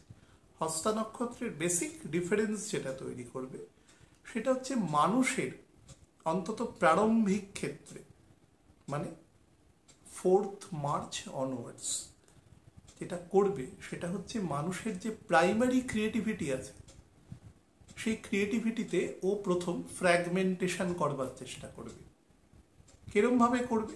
যাদের ক্ষেত্রে খুব ভালো দশাগত স্ট্রেংথ আছে তাদের ক্ষেত্রে, মনে করুন আপনি একজন পেইন্টার, আপনি একটা কল্পনা করে একটা আঁকা শুরু করলেন, শুরু হতে হতে মধ্যেখানে গিয়ে না আপনি ডিভিয়েটেড হয়ে যাবেন মূল চিত্র থেকে, এবং যেটা চিন্তা করে আঁকা শুরু করেছিলেন সেই চিন্তা থেকে আপনাকে ডিভিয়েটেড করে দেবে, এবং এমন একটা জিনিস তৈরি করবে যেটা আপনার বেসিক চিন্তা থেকে, হ্যাঁ, সেই চিন্তাটার মধ্যে অনেক বেশি উৎকর্ষতা ছিল, কিন্তু আলটিমেটলি যেটা গিয়ে দাঁড়াবে সেটার মধ্যে কিন্তু সেই উৎকর্ষতা বা সেই জায়গাটা কিন্তু তৈরি হবে না। তো এটা হচ্ছে প্রথম যে অংশটা কাজ করবে। নাম্বার 2 যেটা করবে, আমাদের কোঅর্ডিনেশন। চন্দ্রও কিন্তু কোঅর্ডিনেশনের কারণ, কারণ মন আমাদের মানে ষষ্ঠ ইন্দ্রিয়, ভগবান বলেছেন যাকে কন্ট্রোল করা সব থেকে সোজা আবার সব থেকে কঠিন। মনের সব থেকে বড় গুণ হচ্ছে মন একসাথে দুটো চিন্তা করতে পারবে না। এই মুহূর্তে যদি আপনি কোনো কিছু খাওয়ার চিন্তা করেন, তো মানে 1 ন্যানো সেকেন্ডের মধ্যে আপনার চিন্তা ভ্রমণমূলক হয়ে যেতে পারে। আলোর গতির থেকেও বেশি গতি হচ্ছে মনের গতি, কিন্তু এই মনকে একমাত্র কন্ট্রোল করা যায় by uttering the name of the Supreme Personality of God. পরিষ্কার ভগবান বলেছেন যে আমাকে চিন্তা করো, সততং কীর্তয়ন্তমাম, সর্বদা আমার নাম করো, কীর্তন করো, তবেই তুমি নিজের মনকে কন্ট্রোল করতে পারবে। আদারওয়াইজ আর কোনো ওয়েপন নেই টু কন্ট্রোল দ্য মাইন্ড, কোথাও নেই। তো এতে কি হয়, এর একটা সুবিধা এবং অসুবিধা দুটোই আছে। সেটা হচ্ছে অধিকাংশ মানুষ যেহেতু তার ছোটবেলা থেকে তার স্পিরিচুয়াল গ্রোথটা একটু ডিফারেন্ট হয়, ডিফারেন্ট কালচার লোকেশন অনুসারে সেটা ডিফারেন্ট হয়। তার ফলে সে অ্যাকচুয়ালি নিজেকে না সেই পরিমাণ ধাত্রস্থ করতে পারে না বিষয়টার সাথে। তার জন্য তার মন বিক্ষিপ্তভাবে ম্যাল কোঅর্ডিনেটেড হতে থাকে। মনে করুন পরীক্ষা, কিন্তু আপনার মাথায় চিন্তা হচ্ছে পরীক্ষার পরে আমি হয়তো কোথাও ঘুরতে যাব, বাবা মা সন্তান একসাথে ঘুরতে যাবে, তো আপনার ঘোরাটার দিকে চিন্তাটা আগে চলে গেছে। এরকম ম্যাল কোঅর্ডিনেশনের দিকে আপনাকে নিয়ে যাবে। কিন্তু যখন আপনি ঘুরতে যাবেন, সেই ঘোরা থেকে যে এসেন্সটা দরকার, তখন আপনার চিন্তা নিয়ে যাবে পরীক্ষার দিকে। অর্থাৎ আপনি পরীক্ষাটা প্রপারলি এক্সিকিউট করতে পারেন। মনে হবে যে আর একটু পড়লে হয়তো আরও 5-7-10% আমি নাম্বার বেশি পেতাম। অর্থাৎ যে মুহূর্তে যেটা চিন্তা করার দরকার, সেই মুহূর্তে আপনাকে সেই চিন্তাটা করতে দেবে না। এখানে চন্দ্রের নক্ষত্রে যখন কেতু আসবে, এটা আমি মুখ্যত বলছি, কিন্তু যখন সে চন্দ্রের নবাংশে থাকবে, অর্থাৎ 4 মার্চ থেকে টেন্টেটিভলি পরবর্তী 2 মাস এই কাজটা করবে। তার সাথে অহেতুক কারণে প্রচণ্ড ইমোশনাল অ্যাসপেক্ট আপনার তৈরি হবে। হয়তো আপনি ধরুন ছোট বাচ্চাদের কথা বলছি, মানে যারা কৈশোর, হয়তো কোনো একটি ছেলে একটি মেয়েকে পছন্দ করছে, কিন্তু তাদের পছন্দের মধ্যে এত ওয়াইড রেঞ্জ অফ ডিসপ্যারিটি থাকবে যে দুটো মানুষকে এক জায়গায় বসানো বা দুটো মানুষকে এক জায়গায় পথ চলানোটা খুব কঠিন আছে। এবং সেটা কিন্তু এমন নয় যে ছেলেটা বা মেয়েটা যখন কিছুক্ষণের জন্য লজিক্যাল চিন্তা করছেন, তখন তারা বুঝতে পারছেন না। মনে করুন 18-20 বছরের একটা বাচ্চা ছেলে মেয়ে এরকম, কিন্তু ওই লজিকটাকে না পুরোটা সাবডিউট করে দেবে এ সময়। সাবডিউট করে দিয়ে দুজনের মধ্যে যার ইমোশনাল অ্যাসপেক্টটা অ্যাবারেটিভ দিকে আছে জন্মকালীন, তাকে এমন কিছু মানে কাজ করিয়ে দেবে যেটা টোটালি ইললজিক্যাল বা ডেট্রিমেন্টাল টু হিজ ফ্যামিলি। আমি এর থেকে বেশি খারাপ শব্দ বলবো না, তাহলে সেটা খারাপ দিকে যাবে। অর্থাৎ যার কোনো লজিক খুঁজে পাওয়া যাবে না, যেটা কেন হঠাৎ করে সে করল। সুতরাং সেই কারণে প্রত্যেককে, মানে যাদের বয়স একটা লেভেলের মধ্যে আছে, আমি সেই প্রত্যেক পেরেন্টসকে বলবো, তাদের মধ্যে যে মুষ্টিমেয় মানুষ আমার এই বকবক শোনেন, তাদের বলবো যে দয়া করে এরকম সিচুয়েশন যদি হয়, try to be a friend of them.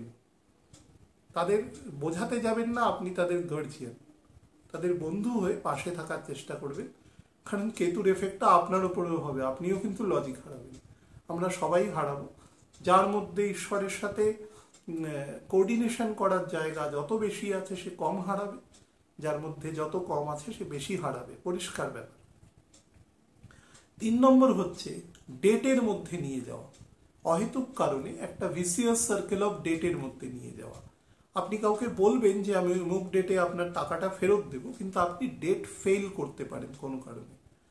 এই ডেট ফেল করার জন্য আপনাকে অপদস্থ হতে পারে, আপনাকে এমন কিছু কথাবার্তা শুনতে হতে পারে যেটা কিন্তু আপনি ডিজার্ভ করেন না। আপনার দুঃখ হবে, কিন্তু সেই ব্যক্তি আপনাকে কিন্তু ছেড়েও দেবে না, এটাও আপনাকে বলে দিলাম। সুতরাং সেদিক থেকেও একটু সতর্ক থাকবার প্রয়োজন আছে। 5 নম্বর যে অংশটা বলবো সেটা হচ্ছে যারা বিভিন্ন মেডিকেল প্রফেশন, যারা বিভিন্ন হিলিং প্রফেশনের সাথে যুক্ত আছেন, মেডিসিন প্রফেশনের সাথে যুক্ত আছেন, তাদের ক্ষেত্রে কিন্তু অনেক বেশি সতর্ক হতে হবে মানুষকে চিকিৎসা করার ক্ষেত্রে। মনে রাখবেন, মানুষ একজন ডক্টরকে কিন্তু প্রায় দেবদেবী তুল্য জায়গাতে বসায়, একটা সাধারণ মানুষ। সুতরাং সেই মর্যাদাটা রক্ষা করতে হবে বাই এনি হাউ। এবং অধিকাংশ চিকিৎসক সেটা করেও থাকেন, এমন নয় যে তারা করেন না, কিন্তু এই সময় আপনাদের দ্বারা অযাচিতভাবে ভুল হয়ে যেতে পারে। তো সেদিক থেকে ভেরি কেয়ারফুল, এই জায়গাটাতে থাকার দরকার আছে। নাম্বার 4, যারা লং টার্মে ইনভেস্ট করতে চান, ধরুন কোনো ইমুভেবল প্রপার্টিতে ইনভেস্ট করলেন, কোনো ল্যান্ডে ইনভেস্ট করছেন, যেগুলো লং টার্ম, অন্তত মোর দ্যান 5 years, তারা কিন্তু খুব বুঝে কাগজপত্র দেখে শুনে তারপরে করবেন। না হলে কিন্তু আপনি যাকে বলা যায় যে যেহেতু এখানে একটা অনেক টাকার একটা ব্যাপার থাকে, ধরুন 20 লাখ, 30 লাখ, 50 লাখ বা তারও বেশি হতে পারে, যার যেরকম ক্ষমতা আছে, এখানে কিন্তু আপনি একটা লং টার্মে সমস্যায় পড়ে যেতে পারেন যদি আপনার দশা খারাপ থাকে বা আপনার ছকে যদি কোনো কারণে ভৌমদোষ থাকে। কালপুরুষের 6th হাউস আছে, এটা দৈনন্দিন জীবনের কাজ চালানোর জন্য জায়গা এবং শুক্রের নিজ ঘর। তো যদি কোনো কারণে ভৌমদোষ থাকে তাহলে সেটা কিন্তু এখানে প্রতিভাত হবে এবং কোনো না কোনোভাবে, এবং আপনি কিন্তু লং টার্মে একটা সমস্যায় পড়ে যেতে পারেন। কাউকে ধার দেওয়া বা এরকম কিছুর ক্ষেত্রে সেই কনসার্ন ব্যক্তিকে বুঝে তাকে পয়সা দেবেন, পয়সা করি, না হলে কিন্তু সম্পর্কের তিক্ততা আসতে অনিবার্য।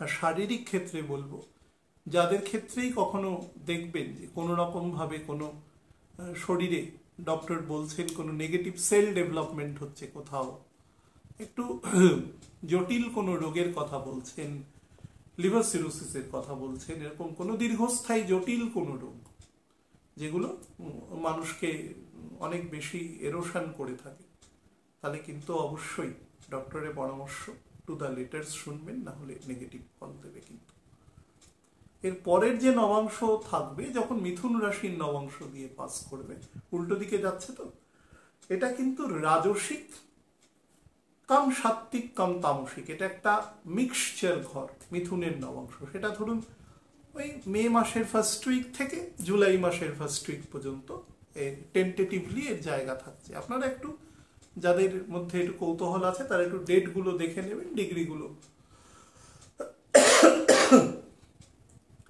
এক্ষেত্রে যেটা করবে সেটা হচ্ছে প্রারম্ভিক ক্ষেত্রে, যেটা আমাদের গ্লোবাল সিচুয়েশন, সোশিও ইকোনমিক তথা সোশিও পলিটিক্যাল সিচুয়েশন একদম গ্লোবালি, প্রত্যেকেই কিন্তু নিজের যেটাকে আমরা হিন্দিতে বলি বর্চস্ব, সেটা কিন্তু বলবৎ করবার চেষ্টা করবে, যার যেখানে যে সেক্টরে পাওয়ার আছে।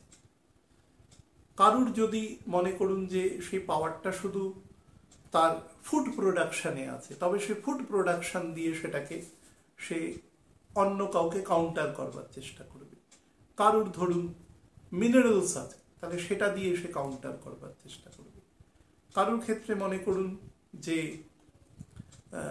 সেখানে ন্যাচারাল গ্যাস এবং অয়েল আছে প্রচুর পরিমাণে, যেটা সব থেকে ইম্পর্টেন্ট বর্তমান মানে প্রেক্ষাপটে, তারা সেটা দিয়ে কাউন্টার করার চেষ্টা করবে। আমি অ্যাকচুয়ালি যে শব্দটা বলার চেষ্টা করছি সেটা আপনারা রিড বিটুইন দ্য লাইন্স করার চেষ্টা করুন। সেটা হচ্ছে বৈরিতা, বন্ধুত্ব নয়, বৈরিতা। অ্যাকচুয়ালি আমি শুধু নাম বলছি না, ভারতবর্ষের বেশ কিছু প্রখ্যাত অ্যাস্ট্রোলজার, আমার গুরুদেবও তার মধ্যে একজন আছেন, তারা একটা কথা বলেছিলেন যে 2004 সালে যখন মহাকুম্ভ মেলা হয় 2004-এ, তার পরের যে 144 বছর যেটা অতিবাহিত হবে পরবর্তী, আপনাদের এক্ষেত্রে বলে রাখি, বৃহস্পতি যখন সিংহ রাশি দিয়ে পাস করে, বিশেষত যখন মার্গী গতিতে পাস করে, সেই ক্ষেত্রে কুম্ভ মেলা হয়। ভারতবর্ষে 4টে স্থানে কুম্ভ মেলা হয়, তো মহাকুম্ভ মেলা হয় 144 বছর পরে, প্রত্যেক 12 বছর অন্তর, 12 বছর করে 12 × 12 144 বছর। সেই মহাকুম্ভ মেলা থেকে এই পৃথিবীর বুকে এক ধরনের বলতে পারেন যে রেশারেশি এবং আনরেস্ট যেটাকে বলা যায়, সেটা আমাদের তৈরি হবে। তো পৃথিবীর বুকে তো তৈরি হবে না, তৈরি হবে আমাদের এখানে মাথায়। সেটা ব্যাপ্তি আকারে ছড়িয়ে যাবে সর্বত্র। কিভাবে ছড়াবে? সবাই সবকিছু পাওয়ার চেষ্টা করতে থাকবে। এটা আমি তাদের কথা কোট আনকোট করছি, কাটেলড ফর্মে, প্রেসি করে বা প্রেসি করে বলতে পারে। তার ফলে মানুষের মধ্যে ন্যাচারাল আনরেস্ট তৈরি হবে, এবং এই আনরেস্ট তৈরি হওয়ার কারণে কি হবে, মানুষ খুব দ্রুত সবকিছুকে অ্যাকুয়ার করবার চেষ্টা করবে। আমি কিন্তু বলছি না যে সবাই খুব ইললেজিটিমেট প্রসেসে করবে, মুষ্টিমেয় লোক ইললেজিটিমেট প্রসেসে করবে। অধিকাংশ মানুষ কিন্তু লেজিটিমেট প্রসেসেই করবে, কিন্তু তার জন্য তার আনরেস্টটা তৈরি হবে। মনে করুন একজন মেধাবী ছাত্র, সে আজ থেকে 40 বছর আগে চিন্তা করত যে আমি একটি ব্যাংকের এমপ্লয়ি হব, সুখে শান্তিতে জীবন কাটাবো, আমার কোনো বাবা তৈরি করা একটা বাড়ি আছে, বিবাহ করেছি, সন্তানাদি আর থাকবে, জীবন কেটে যাবে। সেই মেধাবী ছাত্র এখন চিন্তা করবে যে আমি আইআইটি ক্র্যাক করব, কেন আমি পারবো না? তার চিন্তার মধ্যে কোনো অন্যায় অবিচার কিচ্ছু নেই, সম্পূর্ণ ঠিক আছে। তার দরুন কি হবে?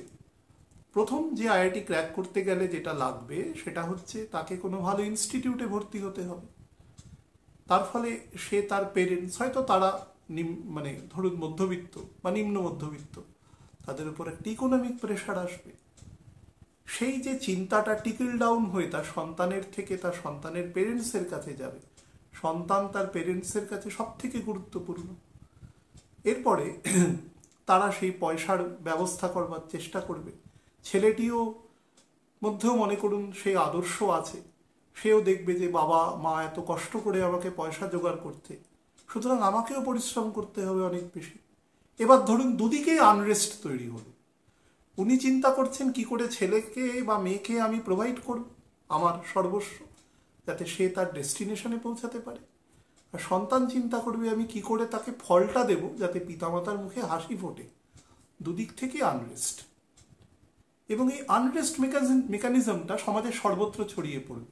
এবার উল্টো দিকের কোনো মানুষ আমাকে প্রশ্ন করতে পারে, আপনি সব পাগলের মতন কি বলছেন, সমাজে কি লোকে যাবে না ধরে? নিশ্চয়ই যাবে।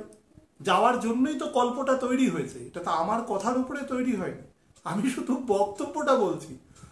না তো আমি কিছু কাউকে বন্ধ করতে বা চালু করতে বলতে পারি, আমার কি সেই ক্ষমতা রয়েছে? আমি কে? একটা সাধারণ মানুষ, কিছুদিন বাদে কালের নিয়মে মরে যাব। আমার এক্ষেত্রে কিছু নেই। আমি সেই যে অত্যন্ত শ্রদ্ধেয় এবং জ্ঞানী যে 6-7 জন অত্যন্ত অশীতিপর মানুষ, যাদের জ্ঞানের কোনো তুলনা নেই, এবং সৌভাগ্যক্রমে আমার গুরুদেবও তাদের মধ্যে একজন, তারা কিন্তু এই নোটটা তৈরি করেছে এবং মুষ্টিমেয় কিছু মানুষকে তারা ডিস্ট্রিবিউটও করেছে। এই 144 বছর উইল বি ভেরি আনরেস্ট, এবং এটা সর্বত্র হবে। মানুষের মধ্যে অ্যাসপিরেশন লেভেলটা জেনারেলি তৈরি হবে। মানুষ ভাববে যে আমি কেন সার্নে গিয়ে কাজ করতে পারবো না, আর না ভাবার মধ্যে কোনো অসুবিধা নেই। যারা কাজ করছেন তারাও আমাদের মতনই রক্ত মাংসের মানুষ। আমাদের ভারতবর্ষ থেকে এত কৃতি মানুষ গেছে, পৃথিবীর যত বিজ্ঞানী কাজ করছেন তারা একটা সংখ্যাগরিষ্ঠ বিজ্ঞানী ভারতবর্ষ থেকেই গেছে। এখানে এত ইম্পর্টেন্ট ব্রেন আছে, এত মেধাবী ছাত্রছাত্রী আছে। কিন্তু আমি বলছি, আমার কথাটা একটু উল্টে চিন্তা করে দেখবেন, এটা একটা সমাজের মধ্যে বা প্রত্যেকটা ফ্যামিলির মধ্যে, ফ্যামিলিগুলো তো আস্তে আস্তে নিউক্লিয়ার হয়ে যাচ্ছে, আনরেস্ট তৈরি করবে। ব্যাকআপ নেই, বহু সম্পর্ক এর পরের জেনারেশনে থাকবে না, সেটাও গুরুদেবেরা বলেছেন প্রত্যেকে। যেমন ধরুন, যেহেতু সন্তান ধরুন একটা বা দুটো, এবার দুজনেই যদি ধরুন দুটোই সন্তানই যদি মেয়ে হলো বা দুটোই ছেলে হলো, তাহলে তার মাসি থাকবে না বা মামা থাকবে না, পিসি থাকবে না, বা ধরুন ওদিকে কাকা থাকবে না। সম্পর্কগুলো ডিজেনারেটেড হয়ে যাবে সোসাইটি থেকে, মানে অবসোলেট হয়ে যাবে। এবং সেটা যত, আমি নতুন জেনারেশনের প্রচুর ছেলেমেয়ের সাথে কথা বলি আমার এই ধরুন অ্যাস্ট্রোলজির সূত্রে, তাদের অনেকেই আছে যারা বিভিন্ন এই সামাজিক আনরেস্ট, একটা অর্থনৈতিক অনিশ্চয়তা আছে, এই জন্য তারা অনেকে সন্তানও নিতে চায় না। তার ফলে কি হবে, সমাজের মধ্যে এক ধরনের একটা স্ট্যাগনেশনও এসে যাবে। তো এটা আমি এই ক্ষেত্রে কেন বললাম, এই যে ফেজটা যাবে 4th বা 5th মে থেকে জুলাই মাসের ফার্স্ট উইক পর্যন্ত, এর একটা প্রারম্ভিক ইম্প্যাক্ট আপনারা দেখতে পাবেন। এই আনরেস্টটা অনেক বেশি মানুষের মধ্যে বাড়তে থাকবে। আমি এই বছরকে অনেকগুলো ফ্র্যাগমেন্টে ভাগ করেছি, মুখ্যত 3টে। তার মধ্যে এই যে ধরুন একটু ডিক্লাইনিং ফ্র্যাগমেন্ট যেটা আছে সেটা কিন্তু জুলাই থেকে ভাগ করেছে। জুলাই থেকে পরবর্তী বছরের মার্চ মাসের ফার্স্ট উইক পর্যন্ত এটা হবে। অনেক সিদ্ধান্ত খুব কঠিন কঠোর হবে, অনেক জায়গায় অপারেশন হবে, এবং এই যে ধরুন যুদ্ধ হচ্ছে ভারত তথা পৃথিবীর বিভিন্ন প্রান্তে, হ্যাঁ, বা ধরুন দেশের মধ্যেও তো হয় অনেক সময় বিভিন্ন জায়গায় বিভিন্ন রকম, ধরুন যারা দেশ বিরোধী কার্যকলাপের সাথে যুক্ত তাদেরকে সাপ্রেশন করে শান্তি শৃঙ্খলা, ল অ্যান্ড অর্ডার প্রতিষ্ঠা করা, মানুষের জীবন জীবিকা, সেটাও কিন্তু একটা কন্টিনিউয়াসলি চলতে থাকে। তো এই ধরনের প্রসেসটা কিন্তু চলবে এবং চলে আসছে। দেখুন, এমন নয়, এটা কিন্তু চলে আসছে। যারা বলেছেন তারা কিন্তু কেউ স্বল্প বুদ্ধি সম্পন্ন নন, তারা অনেক চিন্তা করে কথাটা বলেছেন, তারা অনেক ক্যালকুলেশন করে বলেছেন। আমি সেটাকে আজকে বললাম, এইগুলো খুব সেন্সিটিভ কথা তুম করে, সুতরাং প্রত্যেকেই চিন্তা করবেন তার তার মতন করে। আমার বক্তব্য, কিছু লাভ হবে না চিন্তা করে, কারণ আমরা কেউ একে কন্ট্রোল করতে পারবো না। কন্ট্রোলার একজনই, বাকিরা কেউ কন্ট্রোলার নয়, তো সে বাদে কেউ কন্ট্রোল করতে পারবে না। আচ্ছা, 3 নম্বর যে অংশটা থাকবে সেটা হচ্ছে জুলাই মাসের ফার্স্ট উইক থেকে সেপ্টেম্বর মাসের ফার্স্ট উইক পর্যন্ত। এই যে ফেজটা থাকবে, এই ফেজটাতে কিন্তু বৃষের ঘরে চলে যাবে নবাংশে কেতু।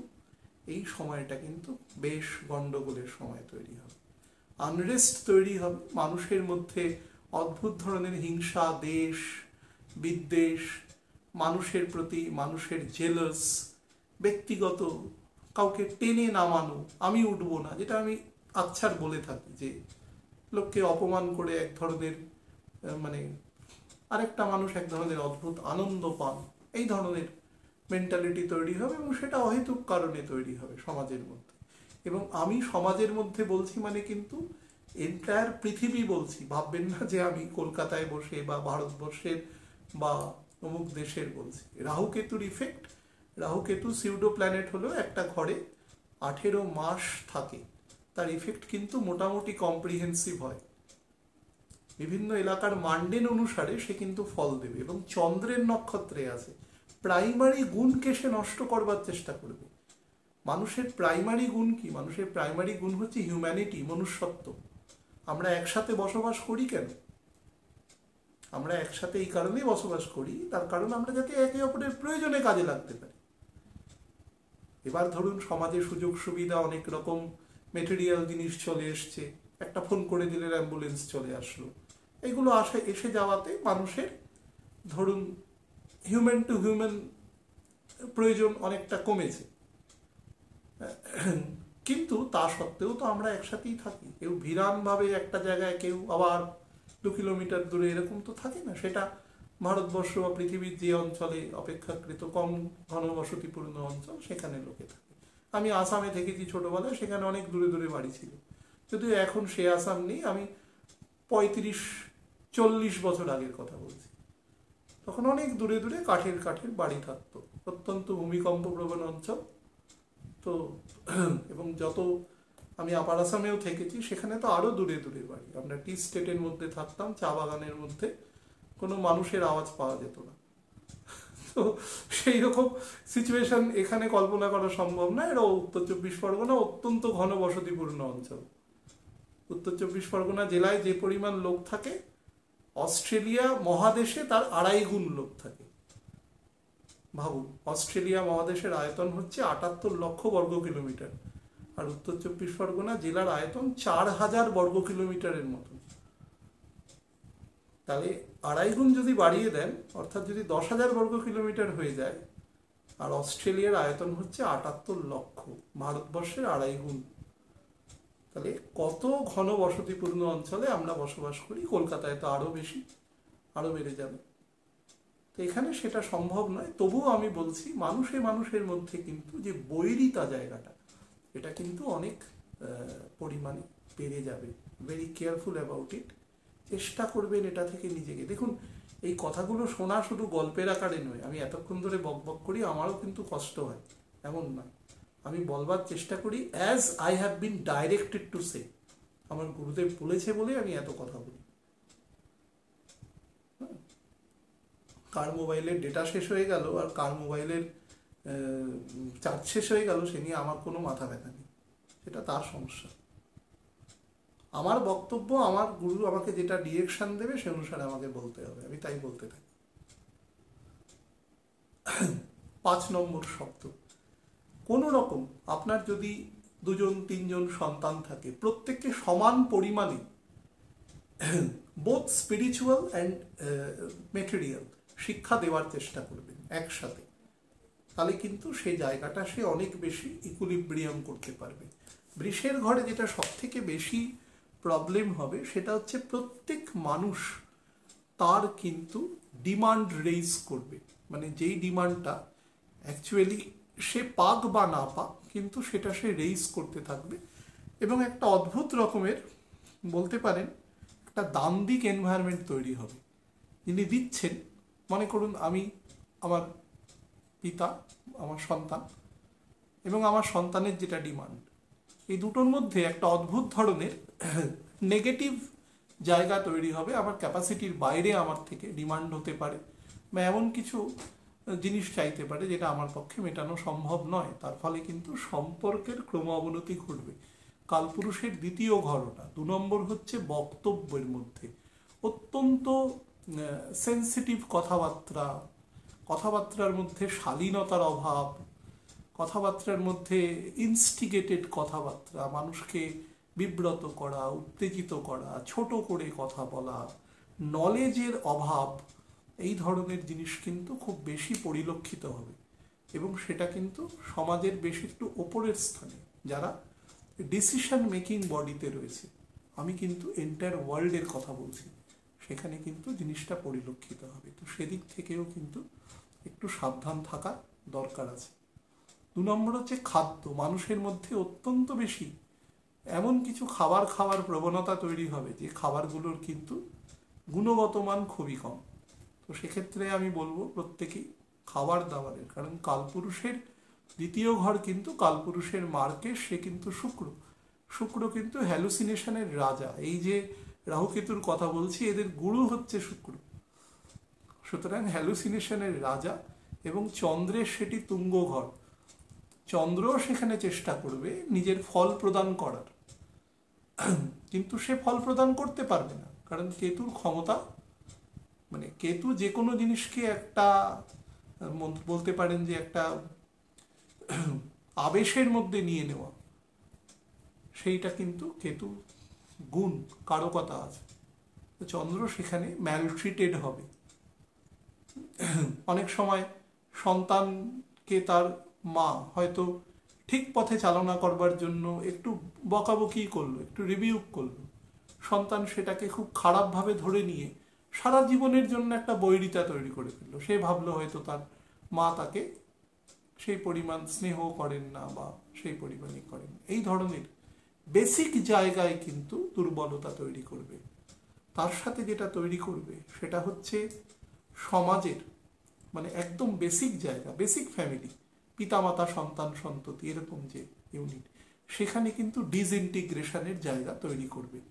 এবং সেই ডিসইন্টিগ্রেশনটা কিন্তু একটু বেশি হবে, বিশেষত যারা মাঝ বয়সের একটু শেষের দিকে আছেন। পিতামাতার বয়স ধরুন 55 থেকে 60-এর মধ্যে, এবং সন্তান সন্ততিরা মোটামুটি বড় হয়ে গেছে, অ্যাডাল্টহুড এসে গেছে, এমন কিছু সিদ্ধান্ত বা এমন কিছু জিনিস তারা করে ফেলতে পারে, বা পিতামাতার দিক থেকেও হতে পারে ব্যাপারটা, যাতে কিন্তু সংসারের মধ্যে এক ধরনের ভাঙন তৈরি করতে পারে, ডিকে তৈরি করতে পারে।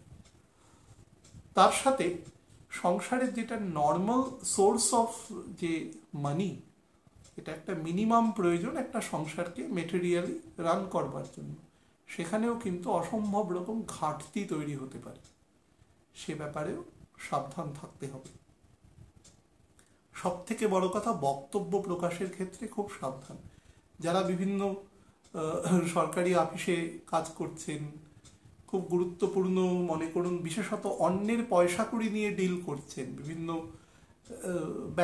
ব্যাংকিং সেক্টরে, বিভিন্ন ট্যাক্সেশন রেভিনিউ সেক্টরে, বিভিন্ন এলআইসি, জিআইসি, ইন্স্যুরেন্স বা নন ব্যাংকিং ফাইন্যান্সিয়াল ইন্টারমিডিয়েটারি যেগুলো রয়েছে, মানে ইন্স্যুরেন্স সেক্টর যেগুলো, তারা কিন্তু খুব সাবধান। ডকুমেন্টেশন, আমি আগের দিনও বলছিলাম, সেটা অন্য পার্সপেক্টিভে বলছিলাম, এটা অনেক ব্রডার পার্সপেক্টিভে বলছি। হ্যাঁ, বিশেষত যারা on the verge of retirement আছেন, মনে করুন আর 3-4 বছর চাকরি আছে, আপনার হাত দিয়ে খুব গুরুত্বপূর্ণ টাকা পয়সা পাস হচ্ছে, অন্যের পয়সা তাদের নির্দিষ্ট খাতে যাচ্ছে, সেক্ষেত্রে কিন্তু আপনি সেগুলো শৈশাবুত করার সময় খুব খেয়াল রাখবেন, ভেরি কেয়ারফুল এই অংশটাতে। বা কাউকে লোন পাস করছেন আপনি, ব্যাংকের কোনো গুরুত্বপূর্ণ পদাধিকারী কোনো গুরুত্বপূর্ণ লোন পাস করছেন, ভেরি কেয়ারফুল। কোনোভাবে কিন্তু সেই লোন বিপথে চালিত হতে পারে, খারাপ দিকে দিক নির্দেশ করতে পারে, সাবধান থাকবে।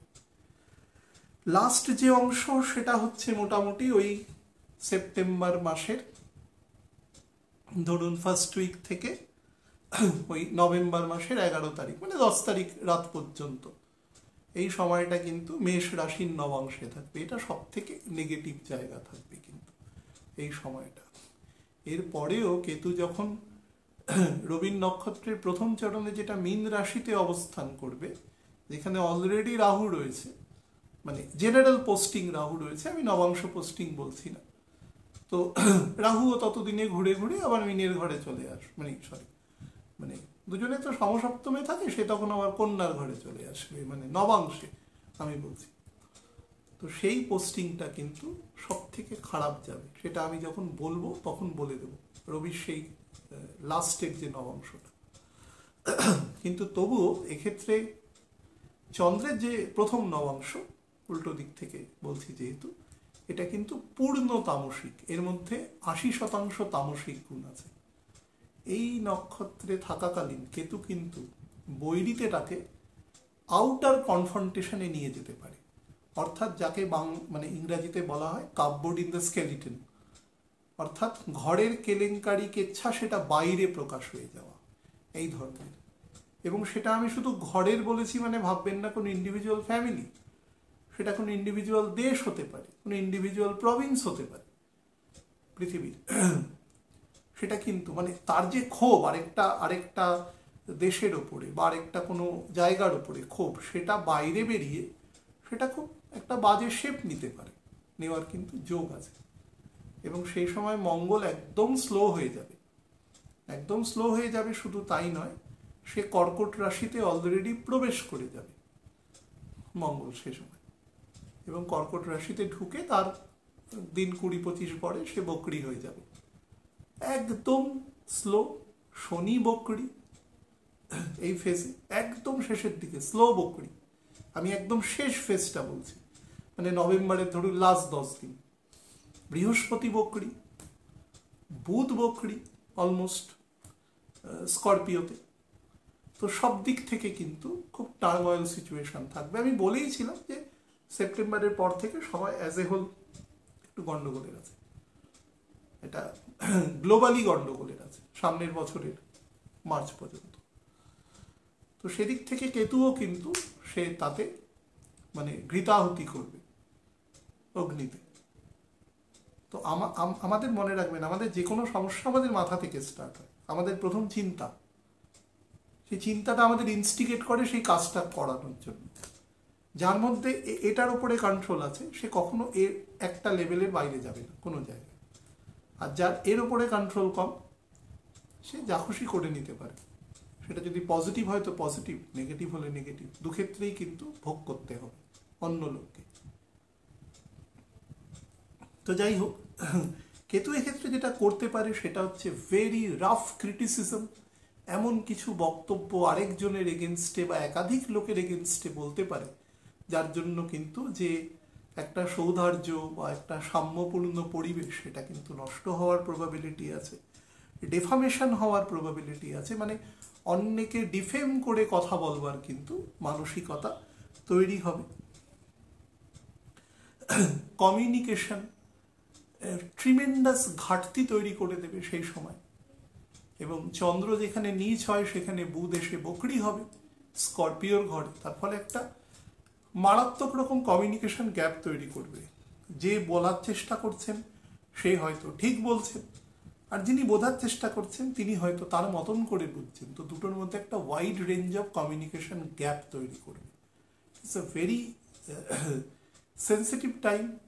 সুতরাং আপনারা ওই দুর্গাপুজোর 15 দিন 1 মাস আগে থেকে, যেদিন চন্দ্রগ্রহণ হবে, সম্ভবত বিশ্বকর্মা পুজোর পরের দিন হবে 18ই সেপ্টেম্বর, সেই সময় থেকে কিন্তু পরবর্তী 4.5 মাসের জন্য প্রত্যেকেই একটু সচেতন হবেন। প্রত্যেকটা মানুষ যদি ইন্ডিভিজুয়ালি সচেতন থাকে তাহলে এই সিস্টেমটা ঠিক থাকবে, কোনো সমস্যা নেই। বা অন্য কেউ যদি অসচেতন বিহেভ করেও, সে একা একা কতক্ষণ করবে, আপনি যদি চুপ থাকতে পারেন সেই জায়গাটাও মেনটেন করবেন, অর্থাৎ নিজের মধ্যে ধৈর্য রাখবেন। কেতু কিন্তু এই ঘরে এসে অসম্ভব রকম ব্রিচ অফ পেশেন্স, অসম্ভব রকম ন্যাগিং মেন্টালিটি, অসম্ভব রকম ধার চাওয়ার মেন্টালিটি, কোনো দরকার নেই কিন্তু সে ধার করবার চেষ্টা করবে, করে সে একটা অনেক কিছু শো অফ করবার চেষ্টা করবে। তার ফলে এই জায়গাগুলো আমি বলেছি, দুটো জিনিস চলে, চাল আর ওষুধ, এই দুটো কিনতে না পারলে কেউ কখনো ধার করবেন না। আর কোনো কিছুর জন্য ধার করবার প্রয়োজন পড়ে না মানুষের। তো এই দুটোর দরকার পড়লে নিশ্চয়ই করতে পারে, কিন্তু অন্য কিছুর জন্য কিন্তু করতে যাবেন না, তাহলে এই সময় বিপদে পড়ে যাবে, প্রথমেই যেটা বলেছি। আচ্ছা, যারা বিভিন্ন মনোটোনাস ওয়ার্কের সাথে যুক্ত রয়েছেন, হয়তো মূল্য অনেক বেশি পান কিন্তু রেমুনারেশন বেশি পান, যারা যুক্ত আছেন তাদের মধ্যে কিন্তু এক ধরনের বিরক্তি আসতে পারে, বিশেষত যারা এডুকেশন ফিল্ডের সাথে যুক্ত আছেন। মনে করুন কোনো একজন স্কলার, একজন প্রফেসর, সম্মানীয় একজন শিক্ষক, তিনি না তার পড়ানোর সাথে, তার ছাত্রীদের সাথে তার যে কোঅর্ডিনেশন সেটা প্রপারলি মেনটেন করতে নাও পারেন। ডিপেন্ড করবে দুজনেরই ছকের উপরে। মুখ্যত শিক্ষকের ছক এখানে বা শিক্ষিকার ছক এখানে বেশি গুরুত্বপূর্ণ, তথাপি সেখানে একটা ল্যাকুনা দেখা যাচ্ছে।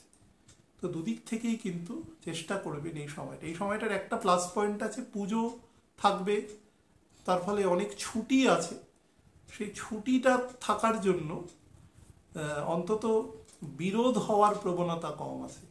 তবে পুজোর সময় যারা গাড়ি ঘোড়া চালাবেন, এই সময় যারা ঘুরতে যাবেন বিভিন্ন জায়গায়, তারা কিন্তু যথেষ্ট সেফটি প্রিকশন মেনটেন করে যাবেন। আমি যদিও তার আগে হয়তো আরও অ্যাকিউটভাবে বলে দেব, কিন্তু এক্ষেত্রে এটা বলছি, খুব high range of pick pocket হতে পারে, কোনো রকমভাবে কোনো সাইবার, ধরুন কোনো আপনি কোনো অনলাইন ট্রানজাকশন করছেন, ফ্রড হতে পারে, আপনার কোনো ডেটা বেরিয়ে যেতে পারে কোনোভাবে, যেটা ধরুন আপনার প্রিভেসি, আপনার ফান্ডামেন্টাল রাইটসের মধ্যে পড়ে, সেক্ষেত্রে তার কিন্তু গোপনতা হানি হতে পারে, সম্মানহানি হতে পারে, এই ধরনের কিন্তু প্রবণতা আছে। তো সব মিলিয়ে এর ইফেক্ট আপনাদের বললাম, দুটো ওয়ার্ডের উপরে বেসিক দেবেন। বৈরিতা, এক ধরনের জেলাস, হিংসা, অপরকে দেখে নিজের মধ্যে বার্নিং সেন্সেশন তৈরি হওয়া, বিশেষত অপরের ডেভেলপমেন্ট দেখে, এটা হচ্ছে বেসিক জায়গা তৈরি করবে। 2 নম্বর হচ্ছে এনক্রোচমেন্ট, অন্যের ব্যাপারে হস্তক্ষেপ করা এবং প্রাইমারি গুণটাকে নষ্ট করা, এই দুটো জায়গায় মুখ্যত কাজ করবে। আর যারা বিভিন্ন কোস্টাল এরিয়ায় বসবাস করে, তারা ওই সমুদ্রের টাইডের টাইমগুলোকে প্রপারলি মেনশন করে তারপরে কাজকর্ম করবে, তাহলে দেখবে সমস্যা নেই। তবে অ্যাজ এ হোল এই গোচরকে আমরা খুব ফ্রুটফুল গোচর বলতে পারি না, এটা কম্পারেটিভলি নেগেটিভই বলা যায়। আমি এবার একটু লগ্ন রাশি ভিত্তিক আপনাদের সংক্ষেপে বলে দিচ্ছি।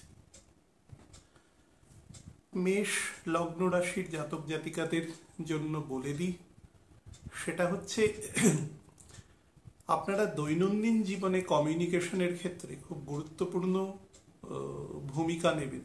বিশেষত কশাসনেস যেটা বলা যায় সেটা কিন্তু মেনটেন করবেন। এমন কোনো কথাবার্তা যেটা অপরকে আঘাত দিতে পারে সেটা বলবেন না, সেটা যত সত্যি কথাই হোক না কেন। খুব বেশি হলে সেটা নিজের স্পাউসকে এবং সন্তানকে, তাও একটা লিমিটেড স্পেয়ারে বলা যায়, কিন্তু কখনো বাইরের মানুষকে বলতে যাবেন না। যদি সেই মানুষ আপনার কাছে সেই ব্যাপারে মানে খুব অনুগ্রহপূর্বক জিজ্ঞাসা না করে তো স্বতঃপ্রণোদিতভাবে বলবেন না, তাহলে কিন্তু গন্ডগোলের সূত্রপাত হতে পারে।